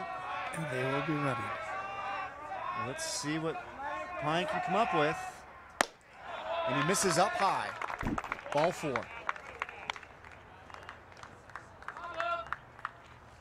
And that's going to bring a trip out to the mound from head coach Troy Gerlach. And 6th walk of the evening. And do you think we've seen the end of Luke Pine here tonight? I think, unfortunately, we have. Yep, there it is right there. That's unfortunate for Pine. He settled down after that first inning. Still got 2 outs, bases loaded. I don't know what his pitch count is. It's probably in the 70s, low 80s right now. So it's a night. And he had done a nice job of battling back after that Yes. first inning up until right now. In between, he did a really nice job of hanging in there. Oh, that first inning was a nightmare for him because he was all over the place. And then he found the zone. And then he's out of the zone again this last inning. And we take a look now at the man in relief, Cameron Jarvis, the sophomore, making his 8th appearance of the season. And he's been pretty successful since he's been out here. He's 1-1. He's thrown 9.1 innings. What an ERA right there, 1.50. It's not bad at all. And Jarvis, he throws a fastball in the low 80s. He throws a curveball. And Coach Gerlach said he has really improved as the season has progressed. And the key thing for him, and you can pretty much say this about any pitcher, he needs to throw strikes, stay near the strike zone. Oh, yeah. I mean, that's the name of the game. Throw strikes. You know, it's kind of funny. You sit there, you sit in the dugout, you hear fans yell, throw strikes, throw strikes, throw strikes. But people, they're not trying to throw balls. They really aren't. And we take a look at Pine's numbers here for the night. 86 pitches. Yeah, base on balls, look at that. That'll get you in trouble. Oh, yeah. How many of those base on balls scored? If you find out for me, I'd really love to know. Because walks come back and haunt you. So far 3, but we still have 2 more on base. So, you know, the old cliche, haunts will come back and kill you. And they are. 3 is 6 so far with men on base. Could be possible 4 or 5 more. So, throw strikes. It's not try to throw strikes, try to throw. Schumann and Jarvis making sure they're on the same page here because Jarvis walks in with the bases loaded and Michael Bloom at the plate for the SaberCats. You know, that's a tough predicament right now. You know, he just came from the bullpen, he warmed up, then he went back to the dugout. Pine faced one more guy, then they pull and put him in onto the mound. So we'll see how he can handle it. And Bloom already with an RBI single in the first inning. Nice pitch. Love to see that first pitch strike. Oh, yeah. Ran the ball right back down into the guy's knees.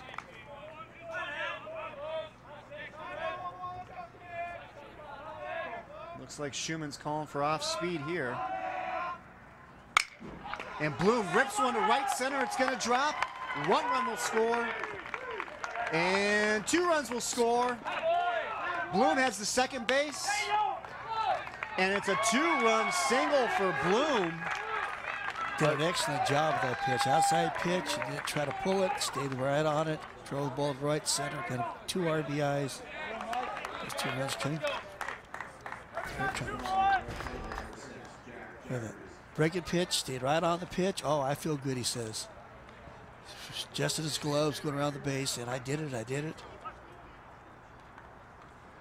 Nice piece of hitting there by Bloom. 3 RBIs on the night. Saguaro pushes their lead to 8-0. Good base running also. He took the base on the throw home. Now puts runners in second, third. Base hits 2 more runs. And up to the plate right now is Jack Jeffries, the left fielder. As you say, a chance to bring home 2 more runs for the SaberCats here in the top half of the 4th inning. So he walked 8, 4 score. That's not good. Walked 6. Walked 6, 4 score. That's terrible. And the SaberCats took full advantage. There are things that really hurt you in this game of baseball. 1, walks to score. Hits batsmen who score. And the third one is making an error, extending the inning. Instead of having 3 outs in an inning, you're having 4, 5 outs in an inning. That's too many chances for the team at the plate. But Jarvis does get the strikeout here on Jeffries and is able to strand runners at second and third, but not before. Michael Bloom with the 2-run single pushes the SaberCats lead over the Titans to 8-0.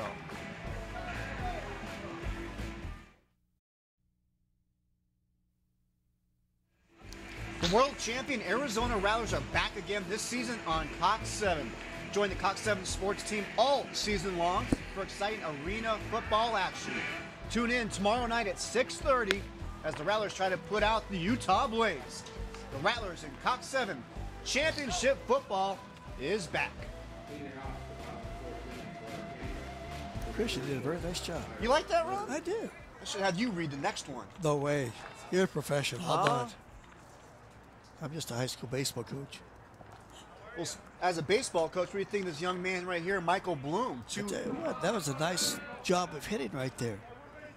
You know, they tried to overpower the ball, took the ball where it was, hit it where it was, got 2. Great job of hitting. I'll just see if Arcadia come right back here. What's the pitcher want to do? Let's come back and have a shutdown inning. Leading off the bottom half of the fourth for Arcadia is the shortstop, Tyler Murphy, struck out in the first. 3:33 on the year.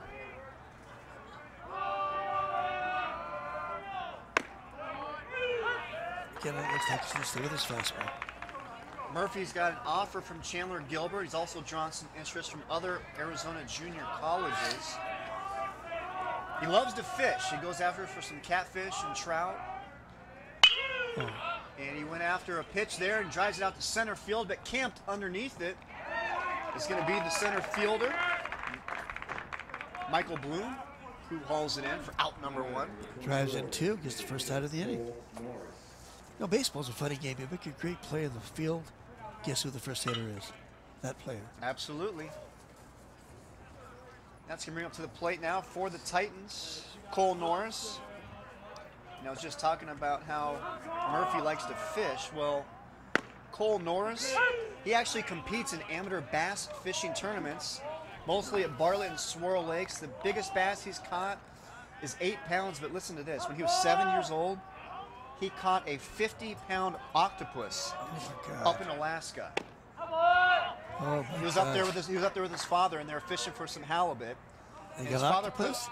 His father put a squid on the line, just messing around to see if the halibut would go after it. They pulled in a 50-pound octopus. Oh, some great calamari, huh?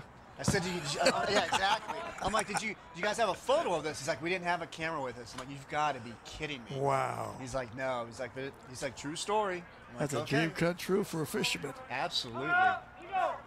Pretty incredible stuff. Go fishing for halibut, you pull in an octopus. I guess that's how it happens up in Alaska. He's to catch a boot. He's going to make the second out of the inning. Mr. Flies Bloom. it out to Bloom once again. He's doing it at the plate. He's doing it out in the field. Oh, yeah. What more do you want from Bloom? He's having fun. Drives in 2. Drives in 2 more here. Catches 2 fly balls. I hope Mom and Dad are taping this thing. A lot of memories, Mr. Bloom. Keep it up, son. Bloom's got a 3.5 GPA, and speaking of things coming easy to him, he said his favorite class is math. Why? Because it comes easy to him. Oh, jeez. Here's a look at the numbers here tonight for Eigsti. Very efficient. 52 pitches now on the night. And I would say the 52, 45 were fastballs. And 34 of them are for strikes. And that's what you love to see from your pitcher with an 8-0 lead. Go ahead and challenge the hitters because they're not going to tie this game up in one swing. Oh, no. And he's only a sophomore? Yes. I'm sure Mr. Dyer is very happy at this point. Absolutely. There's a breaking pitch. And it finds its way down the line. Going for 2. Oh, he's going to put the brakes on. Oh, my gosh. And then the ball gets away from the left fielder, Throwing it right there, missed second Jack base. Jeffries, and it's going to be Brian Cunningham ending up on second base. Oh, yeah. Breaking pitch. Fair ball. Great effort there by Stansberry, but it gets by him. And then the throw gets away from Jeffries out in left field. And Cunningham ends up on second base. And coming up to the plate now is the freshman. It looked like a First freshman something baseman like that. Sam Huff. Pitch away. He didn't know what to do with it. But he's learning. 1 for 1. Oh, you bet. He'll make an adjustment. You wait and see. His eyes are glued on him. What's going on? Put a nice swing on his first at bat for the base hit. And firing down to second base is Adams as the throw hits Cunningham. And Adams shows off that big arm of his, but as we mentioned earlier, he likes to throw it around a little bit. You have to know when to throw it and when not to throw it. You know, there's a time and place for everything. Well, 2 away. Cunningham on second base. Huff at the plate. Nice pitch there by Eigsti. Yes, good fastball again. Down low. 1-2 count. Any question what we're going to see here? Let me think. Maybe fastball? Maybe? Could possibly be. I'll watch him throw a curveball. Nope. Heater. Gets him swinging high and away. Young kid went fishing. And that's a matchup we're going to see for the next 2 years. That was a freshman hitting and the sophomore Luke Eigsti pitching. And he is throwing a gem here as he blows it by Huff for the third out of the inning. Cats lead it 8-0.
Fans taking in the action here at Grand Canyon University.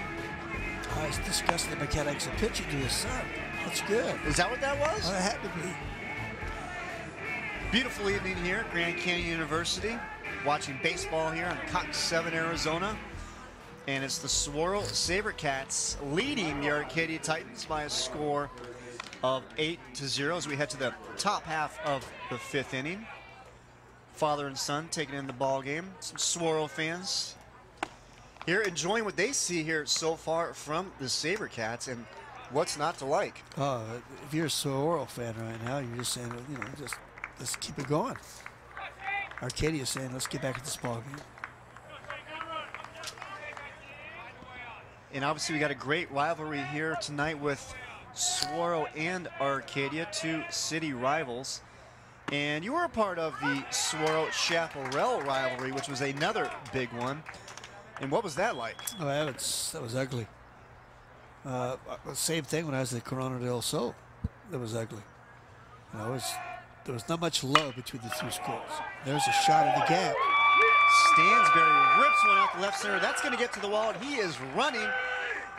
Digging through 2, and he's going to put the brakes on, slips and falls, but he's going to slide back safely. Wow. Into second base, but you love the aggressive play by Stansberry, looking to stretch out to 3, but having the smarts to put on the brakes and make his way back to second. Got to be safe. Stop at second base right there. Hits the ball really hard in the left center field gap.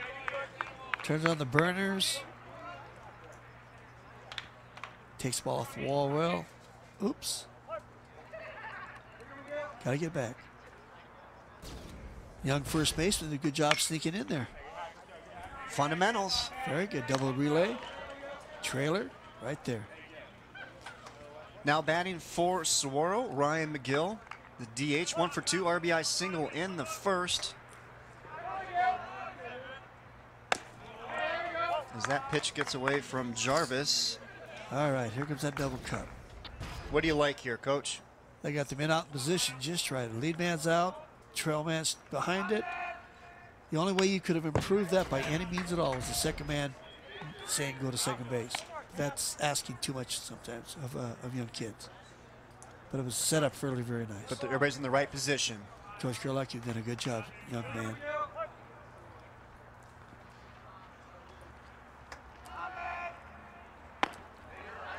And Jarvis gets McGill swinging for the strikeout.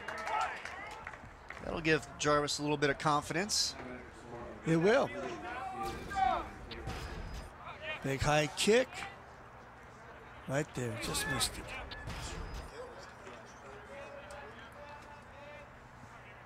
In the box now for the SaberCats is Steven Gifford.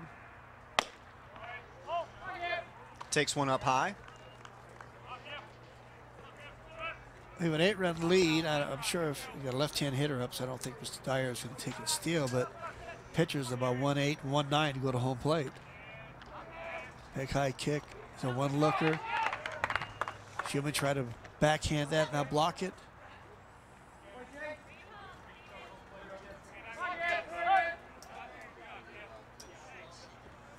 What did you see here?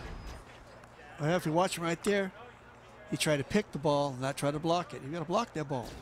You got to keep that ball in front of you. So he's got bend down from the chest. Just like a hockey goalie, you got to take it, slide it in front of the ball, square up, take it off your chest. Don't try to catch it. Just keep it in front of you. Then pop up, keep the guy from advancing. And it's Stansberry who advances to third base, and only one out. Gifford with an opportunity to drive him in. Fouls one off. It's going to make it a 2-2 count. Got the infielder all in, and all it takes now is a little slap through somewhere and get a run.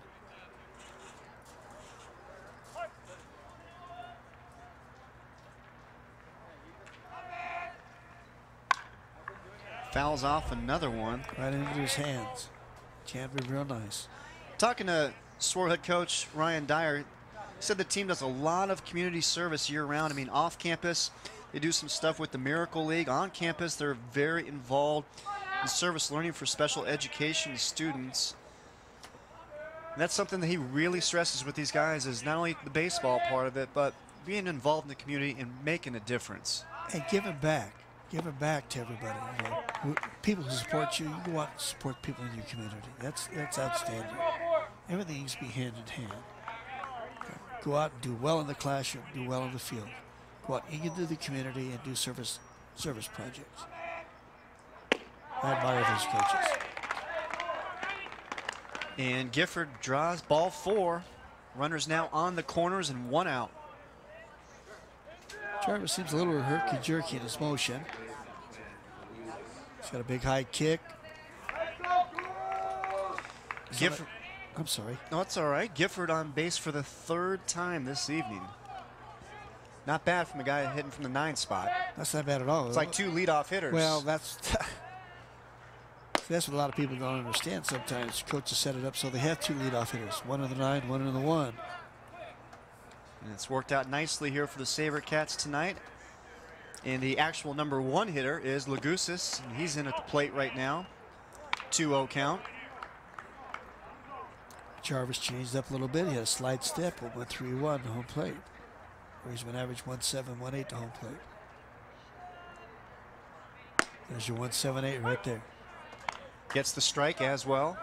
2-1 count. And, you know, a lot of people think that, okay, if I slide step, I'm going to lose something on my fastball. You do. You lose about 5 miles per hour. But you're also keeping the guy honest on the base. Lagusis ripped a shot off the glove. The second baseman, Luis Martinez. Stansberry comes home to score. And it's the RBI single by Lagusis, pushing Saguaro's lead to 9-0. Second baseman did a nice job laying out, trying to knock it down. Just not Arcadia's night. They can't buy a break. Luis Martinez, the second baseman for Arcadia. He lays out. Oh, just missed it. There it comes again. Oh, just one step away. This is what baseball's all about. One step. And that ball got on him really quick. Yes, it did. Didn't have a whole lot of reaction time. Did a great job just to get a glove on it. Oh, this game is a game of inches.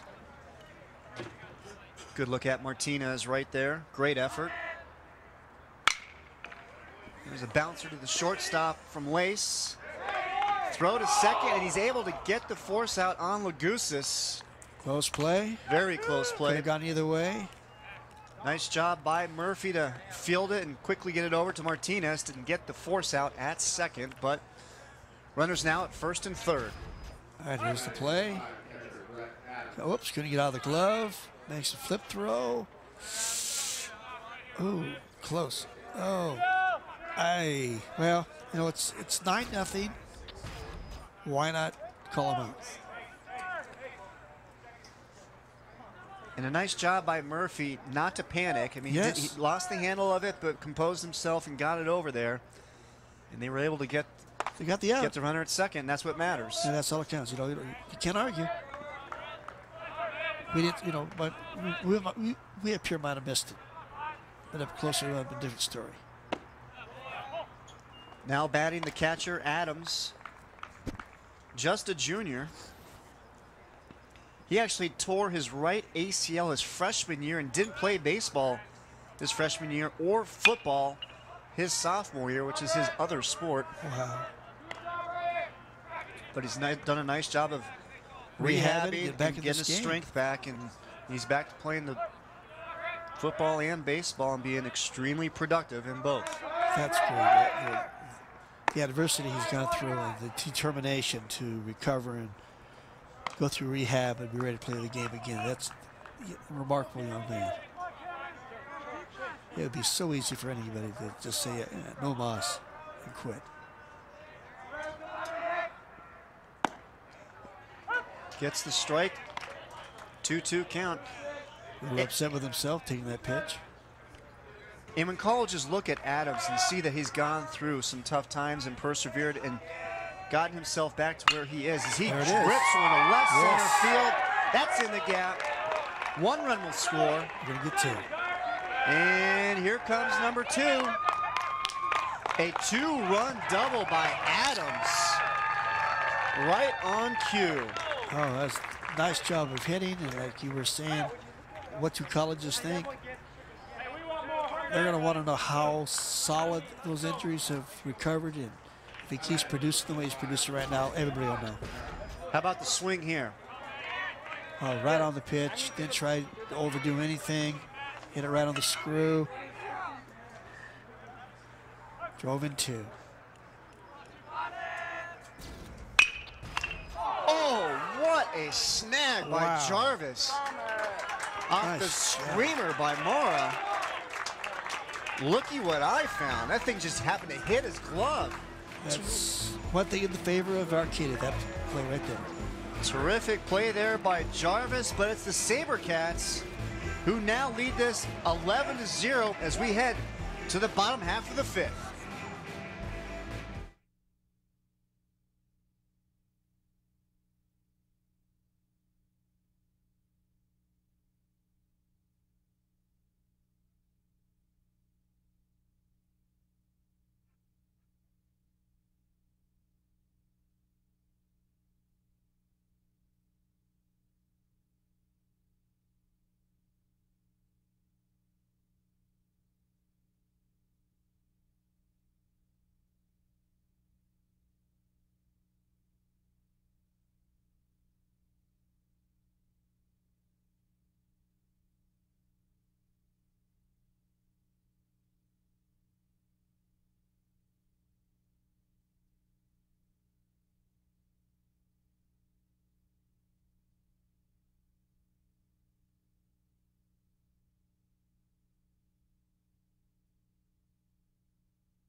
Well, Saguaro pitcher Luke Eigsti has pitched a gem so far this evening, Ron. Oh, yes, 4 innings, only given up 4 hits, no runs.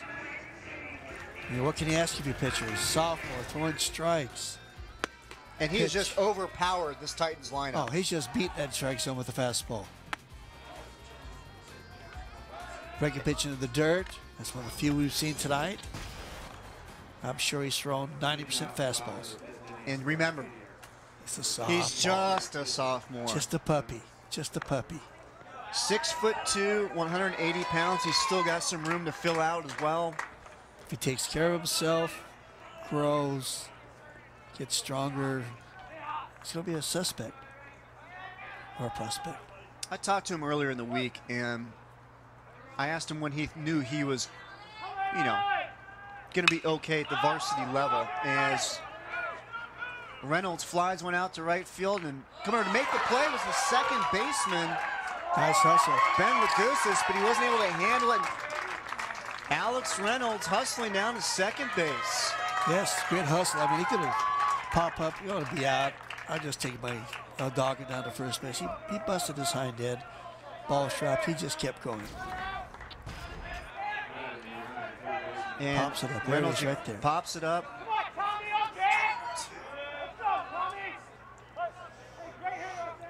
And actually, that was the second baseman, Nick Lubrani. Need to make that correction. Nick Lubrani on the play there at second base. And a base hit there for Arcadia. Reynolds is going to put on the brakes there at third base. But with the hit for the Titans is Thomas Halter. And the Titans trying to get something going here in the bottom half of the fifth. Yeah, they don't want to be run ruled. They want to come out and get their runs. They're going to quit. That's the scheme of baseball. Guy advances to second base by a little bit of hustle. Next hitter comes up, drives one the other way into the gap right there. The 6'5" gap. And next thing you know, you get runners at first and third, nobody out. And it's going to bring up the top of the order. Center fielder Jimmy Roarin. And Eigsti with a nice pitch there, low and away. And again, I was talking to Eigsti earlier in the week, and I asked him when he knew he was comfortable and he could handle the varsity level, and he said he knew pretty much right away. He wasn't saying it in a cocky or arrogant way. He knows of his abilities. He's played summer ball and he's done the whole thing. He knew he could handle it. And there's those kids that are that way. They just have the self-assurance that, yeah, I can do it. Then those other kids, well, I think I can do it. But he's a kid that sounds like that, hey, I'm ready. And he's showing everybody tonight he can. 0-2 count here on Roarin. Roarin drives one out to right center. That's going to bring home Reynolds. Loose too. And the Titans are running. And coming home to score is Halter. A 2-run double by Roarin. Here come the Titans. 11-2. Titans get on the board. They're saying you're not going to 10-run lead.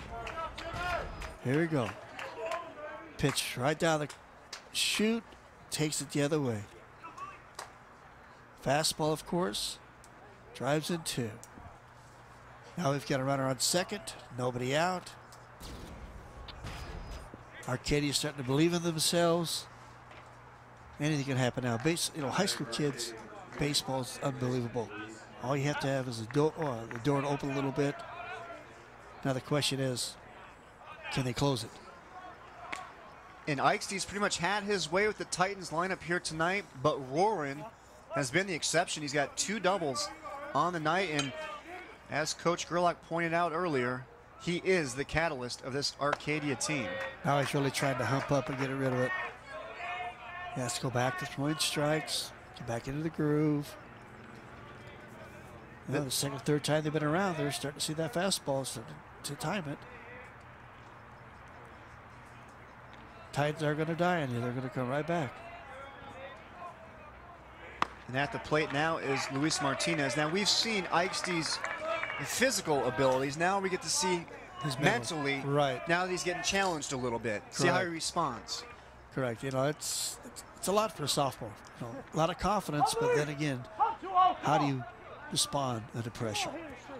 We'll see it in the next couple hitters. Looking good there. And they got a little action maybe down the bullpen for Swell right now, just to maybe not let things get out of hand.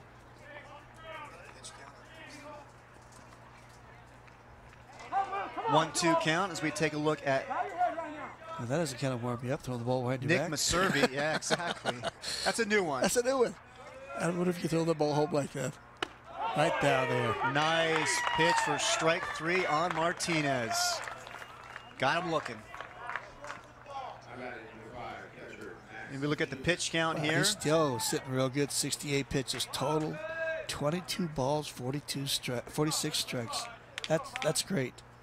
So we're only in the 5th inning, 68. I think he's gonna, if he works at the pace he's at now, he'll be about 90, 92 in the 7th. And if he is not able to finish, we did just have a quick shot there of Nick Maservi. Yes, we out did. in the bullpen with his unique way of, as you put it, warming up, throwing the ball behind his back. But he is another terrific pitcher for the SaberCats, the tall left-hander. That must be the way he gets loose. Be loose to get loose. This guy's trying to do too much tonight. He's missed 2 pitches because he's got under the ball.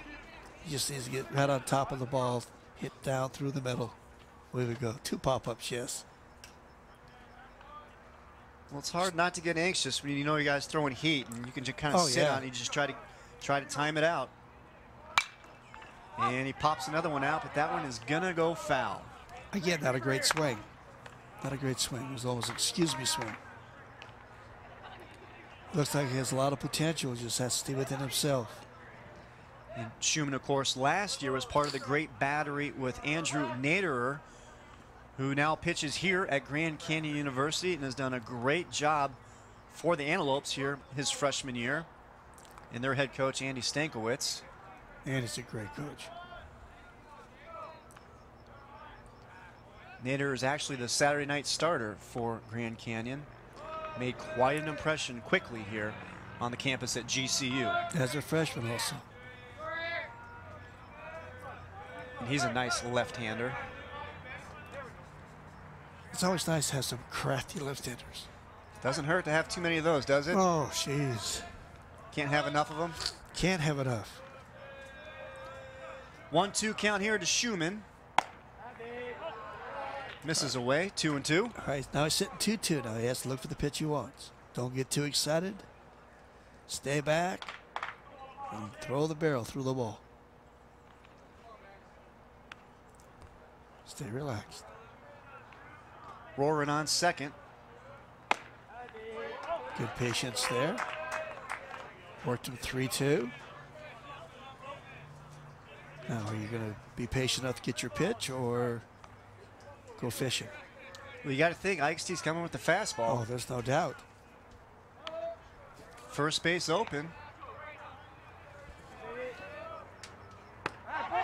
Oh, And he got the call, strike 3. oh, yes, he did. He got the call. Now, he's been very fortunate tonight because he's only had, okay. He framed that. I'll give it to the catcher. He framed that really nice. Gave the umpire a very good look at a strike that was very close. Now, the pitcher himself, he's only had 2 3-ball counts tonight. That's all. He's been ahead of all the hitters. So Adams does a nice job. What did he do there framing-wise that made them get the call? He caught the outside part of the ball, stopped it there, did not push it inside. He just caught it right there and stopped it right there on the edge. When you frame a ball, you stop between your shoulders. On the outside pitch, catch the inside of the ball. I mean, you know, for an inside pitch for a right-hand hitter, you got to catch the inside part of the ball. Then on the outside pitch, you turn the glove over, catch the outside part of the ball, and keep it within that 17-inch frame. So what's the umpire looking for when he's back there? What's the key to trick him into thinking a pitch is a strike when it might not be? The ease of catching it and the keeping it within the distance. To be honest with you, umpires, this umpire right here, he'd have a very hard time with the outside pitch because he's right over the left shoulder of that catcher. So I've talked to many umpires, and they can't make that call. They have to guess. So they just sometimes watch the position of the catcher's glove. If he's reaching and pulling it out, they'll give him the ball. But if he stops it right there in the zone, they'll give him a strike. You know, one time I asked a guy in college when I was in college, asked an umpire, what are you looking for? He says, don't lock your elbow out on an outside pitch. If you lock it out, it says you're reaching.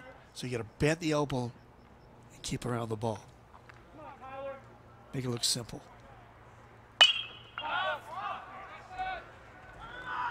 Murphy pops it out, second base. And we got a And, second chance for that last guy. Got a boy. and Lubrani makes the play. But the Titans, they were able to stir some things up here in the bottom half of the 5th inning. Get a couple runs on the board. And we are now going to head to the top of the 6th inning. SaberCats still lead it 11-2.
Take a look at the Division II rankings here. Liberty on top, Greenway 18-1. Wow. Sunny Slope, they are always solid. The Vikings, Gila Ridge, Ironwood Ridge. Notre Dame Prep at number 6. We'll see them next week here on Cox 7 Arizona when they take on Cactus Shadows at Salt River Fields in Talking Stick. And checking in at number 7, Campo Verde. And Sunny Slope is the Division II defending state champions. Vikings always have a strong squad. They always do. And we got a new pitcher now for the Titans here. And that is going to be Jake Wiley, the senior. His 3rd game of the season for the Titans. In the last meeting against Saguaro, he was 1 for 1 as a hitter and scored a run, but nothing as a pitcher. Fastball, curveball, change. Also plays golf at Arcadia. He's been the #1 player on the Titans team the past 3 years. His best score, a 69 at Arizona Country Club. I couldn't do that cheat. I couldn't do that in 9 holes. That is very impressive. If you ever see me play golf, my gosh. You get to see the whole course when you're out there? Hey, I am the greatest visitor in the world. Leading off the 6th inning here for Saguaro. Number 11, Michael Bloom, and what a night he has had, not only at the plate, but in the field as well, patrolling center field for the SaberCats. He is having a night that you always want to dream about. And you don't want the night to end. And he's doing it on TV. Yes. Pushes one out. Oh, nice play. And that is Luis Martinez making the diving stop and throwing out Bloom. In the baseball world, we call that an ooh-ah play. Ooh-ah. Ooh, and here it comes. Here comes the ooh-ah. Ball's hit. He dives. Ooh, what a play. But he finishes it off by throwing the guy out. Look at that. Nice. Didn't quit. Got up, turn, made a throw. I think Bloom's got a different name for that play. I don't think he's going with the ooh-ah from his perspective. His is old poo. That's going to bring up Jack Jeffries, the left fielder, takes a strike there. And as a pitcher for Jake Wiley, when the first hitter, you get a nice defensive play like that, that's just only going to help you out there on the bump. Oh, it's definitely a confidence builder. As that pitch gets away from him a little bit. He's flying. He's really flying open. Dropping down.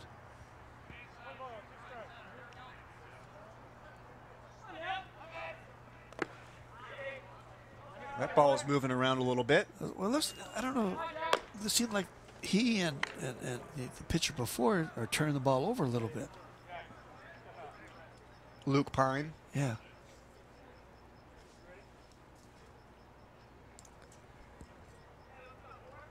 Two count to Jeffries.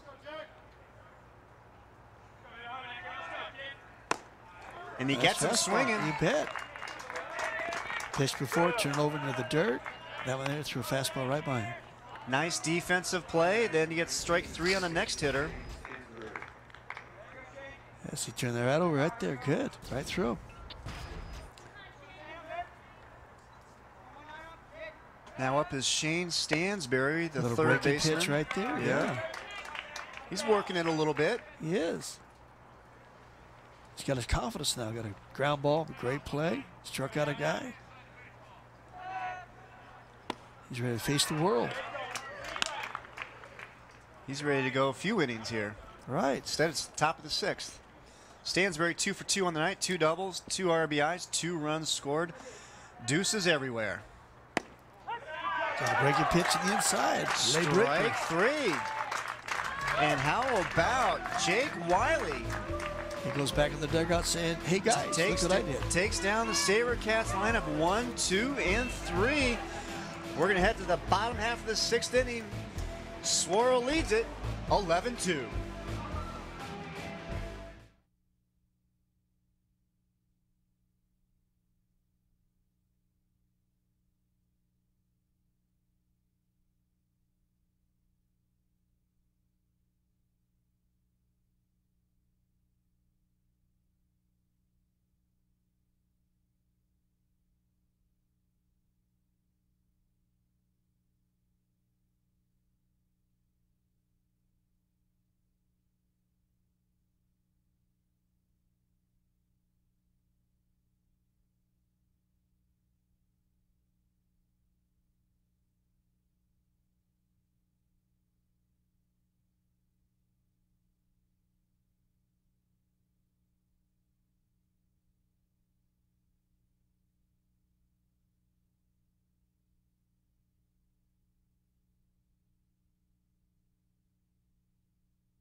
And here's tonight's Rock and Refuel replay of the game. Rock and Refuel starts with real milk, ends with real results. And it comes from that man right there, junior shortstop, Turner Lace.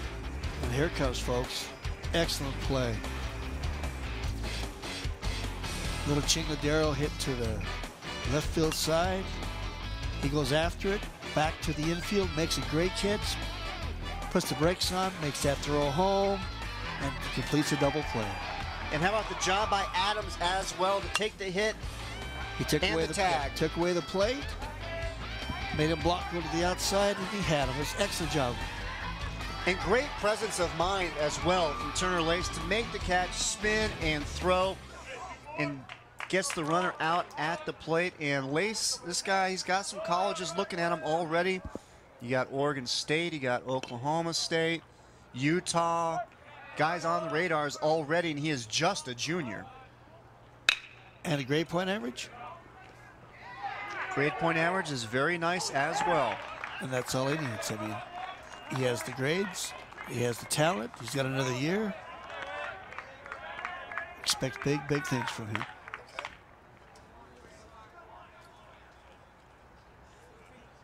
And there's a good look there by Nick Lubrani, the second baseman now for the SaberCats.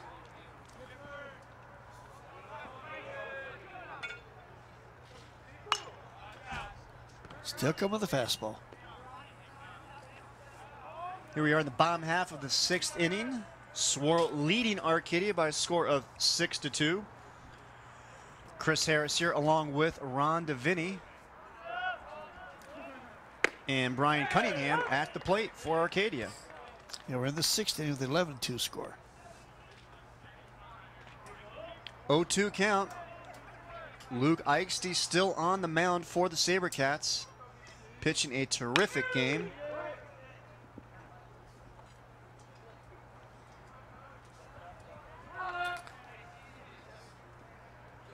He's not going to give in tonight. He's going to just keep challenging him. And you love to see that competitive spirit. You know he wants to finish this game. Oh, I'm sure if Coach Dyer goes out there, they have to fight him. And he flies one out to center field. Camped underneath to make the catch is Michael Bloom. Here we go. We're going to see that. Here's a good look at Turner Lace, and here's tonight's Rock and Refuel replay of the game. Rock and Refuel starts with real milk, ends with real results. What a great play by Turner Lace here. Again, he's catching the ball on the run, puts the brakes on, has the gump to turn and throw, and a great block by the catcher. One more time, look at that. And the presence of mind for Lace to make the catch, spin, and fire. And he spun back to the inside, was completely turned around.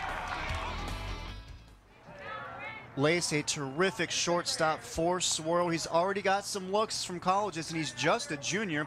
He's already on the radar of Oregon State, Oklahoma State, and Utah. And when you see plays like that, it is no wonder why colleges are looking at him. Oh, they'll be lining up, you bet. Carries a 3.3 GPA as well. Great academics. He's got everything you're looking for at the next level.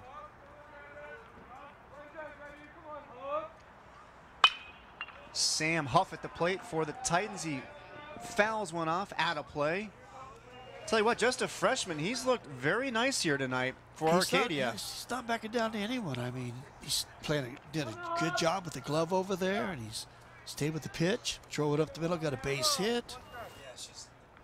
He's not afraid of anybody.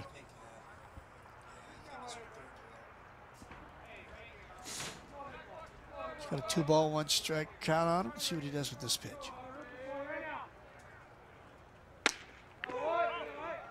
Throw it out there, see if they'll go fishing. All right, now he's got a 3-1 count. So it should be dead red fastball right down the middle. Be ready to swing. Come on, Sam. And he did. Got him swinging, full count now. But it's still 3-2. Lives to see another pitch. Challenge on sophomore versus freshman. Yeah, these guys will be hooking up for the next couple of years. Eigsti and Huff. And he got him again. Gets him swinging. Strike 3. Eigsti is able to get Huff swinging. And we are going to head to the top of the 7th inning. And it's the SaberCats leading the Titans by a score of 11-2.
Well, I'll tell you what, Saguaro head coach Ryan Dyer and his SaberCats had a rough night on Saturday night against Notre Dame at Packard Stadium.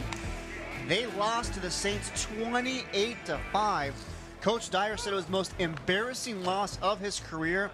After the bus ride back to Saguaro following the game, the team had a heart-to-heart talk out on the field at 10:30 at night in the middle of the dark.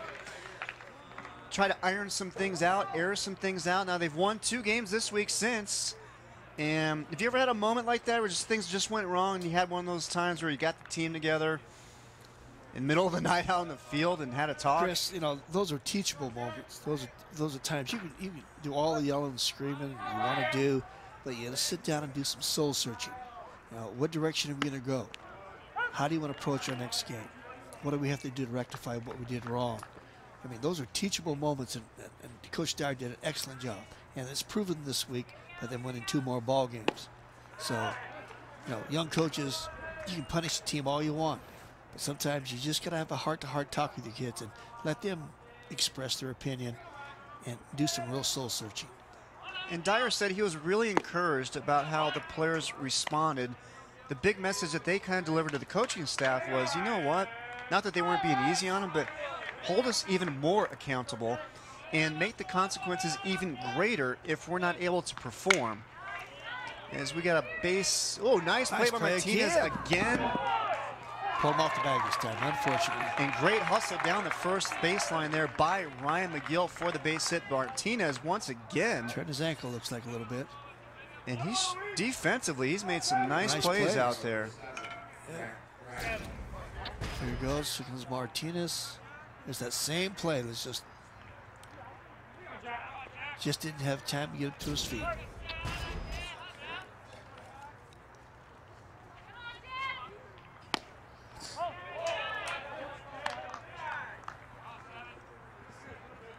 Now batting for Saguaro is the senior Jack Kraft. Checking into the game. He's drawn some interest from Gateway Community College, Arizona Western, as well as Kentucky State. This is his first full year on the varsity. He's been on the JV team the last 2 years, where he's been the MVP both of those years. Nice to see a guy stay within the program and get rewarded come his senior year. Well, he's paid his dues. I mean, I don't think he's complained. I don't know the kid. He's persevered. He's paid the price, and now he's getting a chance to perform. I admire kids like that. Takes a nice cut there. You know, going back to Coach Dyer on that, bringing kids out and just talk to them. I mean, it's easy to just kiss it off and say, oh, go home, go to bed, we'll see you tomorrow. But, I wouldn't sleep as a coach. I'd have a hard time sleeping all night. So I'm out to get my kids together and let's just talk. Where are we going? What direction you want to go? What adjustments do we have to meet?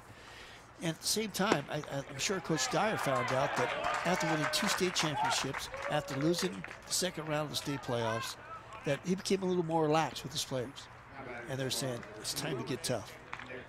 And that's the thing with this team in particular, is that as you see Wiley get the strikeout here on Kraft, nice movement there for the 3rd strike. And that's one of the things Coach Dyer talked about with the team this year, is that they felt so much pressure with the expectations of being a part of the Swirl program, knowing that they'd won state titles in 2010, 2011, made it to the semifinals last year.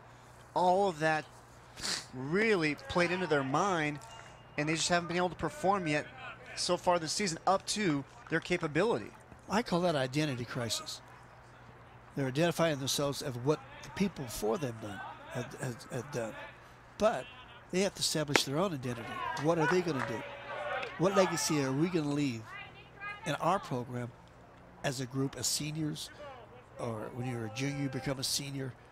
You have to be able to set those tones.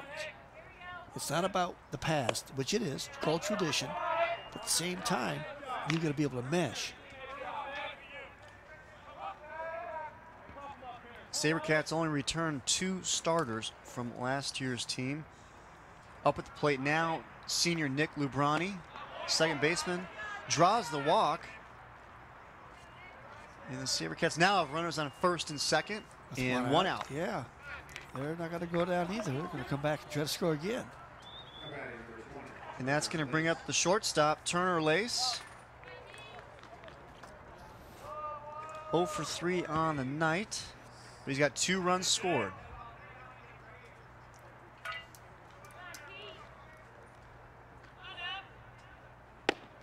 He told me his favorite baseball memory, when he was 12 years old, he was able to play in a tournament in Cooperstown, where the Baseball Hall of Fame is. I have not. Oh, I'll tell you what, Chris, that's a remarkable spot. Ball gets away there. Runners move up. Try to backhand that ball instead of try to blocking it. Yeah, so Turner, he played in the tournament there when he was 12 years old at Cooperstown, New York. Said it was unbelievable. Oh, it's wonderful. I mean, I never played there. I visited there, and it was really, really nice. Then just going to the Hall of Fame itself. Oh, shot back up the middle. Goes off the glove of Wiley. Wow. That ball was absolutely smoked. It was. Got the glove, though, thank goodness. And once again, the Arcadia pitchers are playing self-defense out here. So we take another look as laces one back up the middle, off Wiley's glove. Run comes home to score. Nice reflexes, jeez.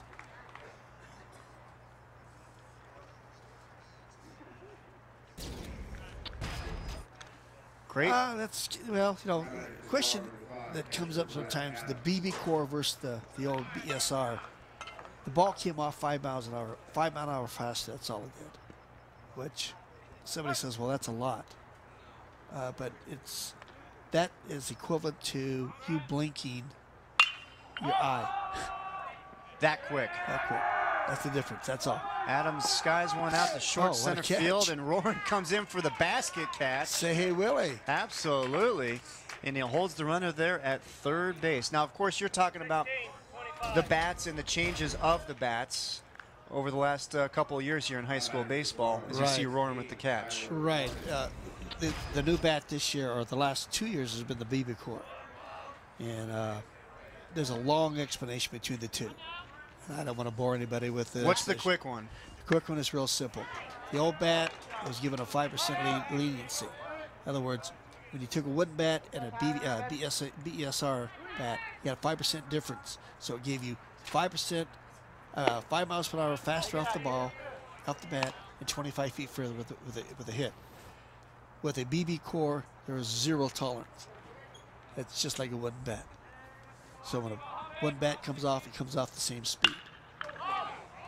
Tyler Morgan flies one out to left field, but camped underneath to make the catch is Brian Cunningham for Arcadia. And we are now going to head to the bottom half of the 7th inning. SaberCats lead the Titans by a score of 12-2.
Live high school baseball on Cox 7 is presented by Shamrock Farms Rocket Refuel. Rocket Refuel starts with real milk, ends with real results. As we head into the bottom half of the 7th inning here, Grand Canyon University. Look at Tommy. What's going on, my man? Birthday boy. 21 all over again. Is that my understanding, Tom? Yeah? I bet you're at least 22. Happy birthday. And we got a new pitcher here for the Saguaro SaberCats, the tall left-hander, Nick Maservi. The junior, 6'5", 190. Got some great numbers here on the season. Throws a fastball, a 2 and a 4-seamer. He gets it up as high as 87. He's also got a slurve and a changeup. He's got quite the repertoire. He's 2-4 on the season. He's thrown 22.2 innings. ERA is 6.49. Yes. time for the left-hander to get himself some work. We saw what he can do in the bullpen, his warm-up procedure. Now we'll see what he can do on the mound. Comes right out, throws a strike. And at the plate for Arcadia here in the bottom half of the 7th inning is Alex Reynolds.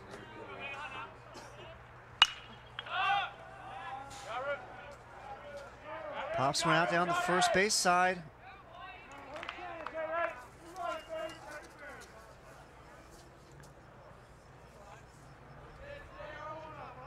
Jack Jeffries over there, couldn't quite find it.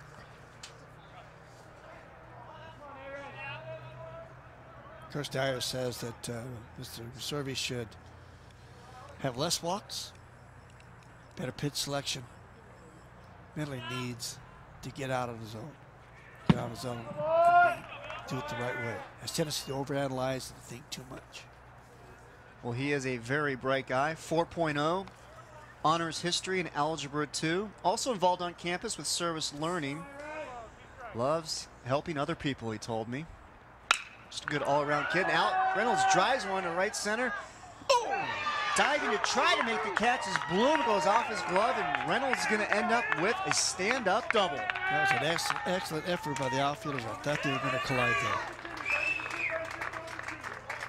And a great hitting night for Reynolds and the Titans. That was a little scary right there. Who's calling for it? Center fielder has the right of way. Center fielder has priority. And I'm sure that no one hurt each other, and they both dove, and thank gosh that the right fielder went behind and Bloom went front. Well, Bloom's caught everything else tonight that's come out his way, so he figured why not one more? One more. Be a TV special. And that's going to bring up number 9 hitter, number 9 for Arcadia, Thomas Halter, the third baseman, 1 for 2 on the evening, a single in the 5th and a run scored. Ooh, jammed him nice. Nice pitch there by Maservi. Settles himself and makes the throw. Man moves up third base. And there's a good look right there at Nick's mother, Kelly. She herself, lung cancer, is in remission. She is recovering from that. And near and dear to Nick's heart is Relay for Life, and that helps raise money for cancer research. And there's a good reason why he's involved with that, with his mom. Cancer in remission. She's doing great, Nick good. said. You cannot do any more than wish the best for the family. And the son's out there just pitching his heart out. That's great. Good to see her out here, able to see her son out here and playing. He's got to be proud. He's got to be really proud. Absolutely, and And why I'm not? sure he's very proud of his mother, too. He has to be. And she's happy to see the strikeout there. 2 away. Titans down to their last out. And that's going to bring up the second baseman, Luis Martinez, who's had some nice defensive plays himself. He sure has. He's done some real fine glove work tonight. Just get a base hit, top off tonight, would be wonderful.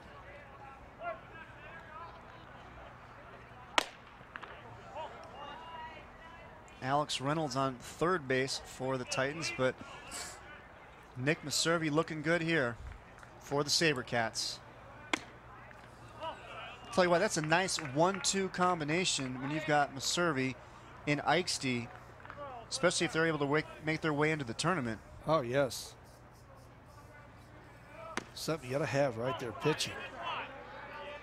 The way the Division II and Division I playoffs are set up, you know, the first round is all the above 9 playing each other, single elimination.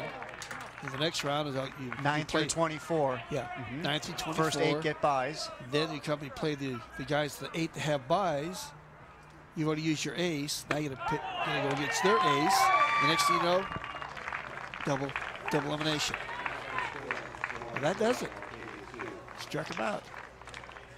And Maservi's able to get the strikeout here for the SaberCats.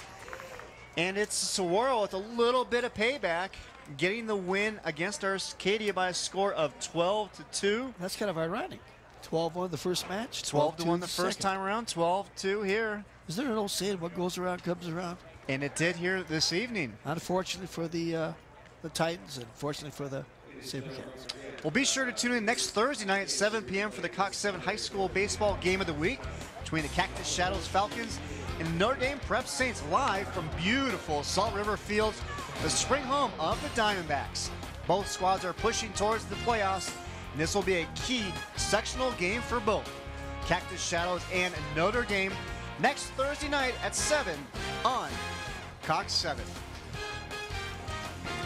Ron, it was the first inning for the SaberCats. They got the 6th spot right out of the gates. Arcadia not able to recover. As you look at these two teams moving forward, what do you like? Well, let's start with Arcadia. Arcadia could have said, I quit, it's over with. They did. And they played very well from the second inning on. They're young, they're aggressive, they didn't panic. A lot of potential. I think they'll be all right. Ryan's Ball Club showed a lot of poise. Came out and just said they weren't going to be beaten tonight. Everything went their way. They got the base hits. They were aggressive on the bases. Softball went out there and just threw fastballs by them. They picked each other up. They said we weren't going to have what happened in the first round, first time we played. But I think they're in good shape also. They're right in the middle of the pack, both of them. I think Saguaro has a better chance, but I wouldn't count on Titans. Well, big special thanks to all the people here at Grand Canyon University and all the talented behind the scenes here at Cox 7 Arizona. And for our director, Pete Gordon, our producer, Rich Reed, and for Ron DeVinny, I'm Chris Harris. You have been watching high school baseball in Cox 7 Arizona, and it's the Saguaro SaberCats taking out the Arcadia Titans by a score of 12-2. Enjoy the rest of your night, everybody.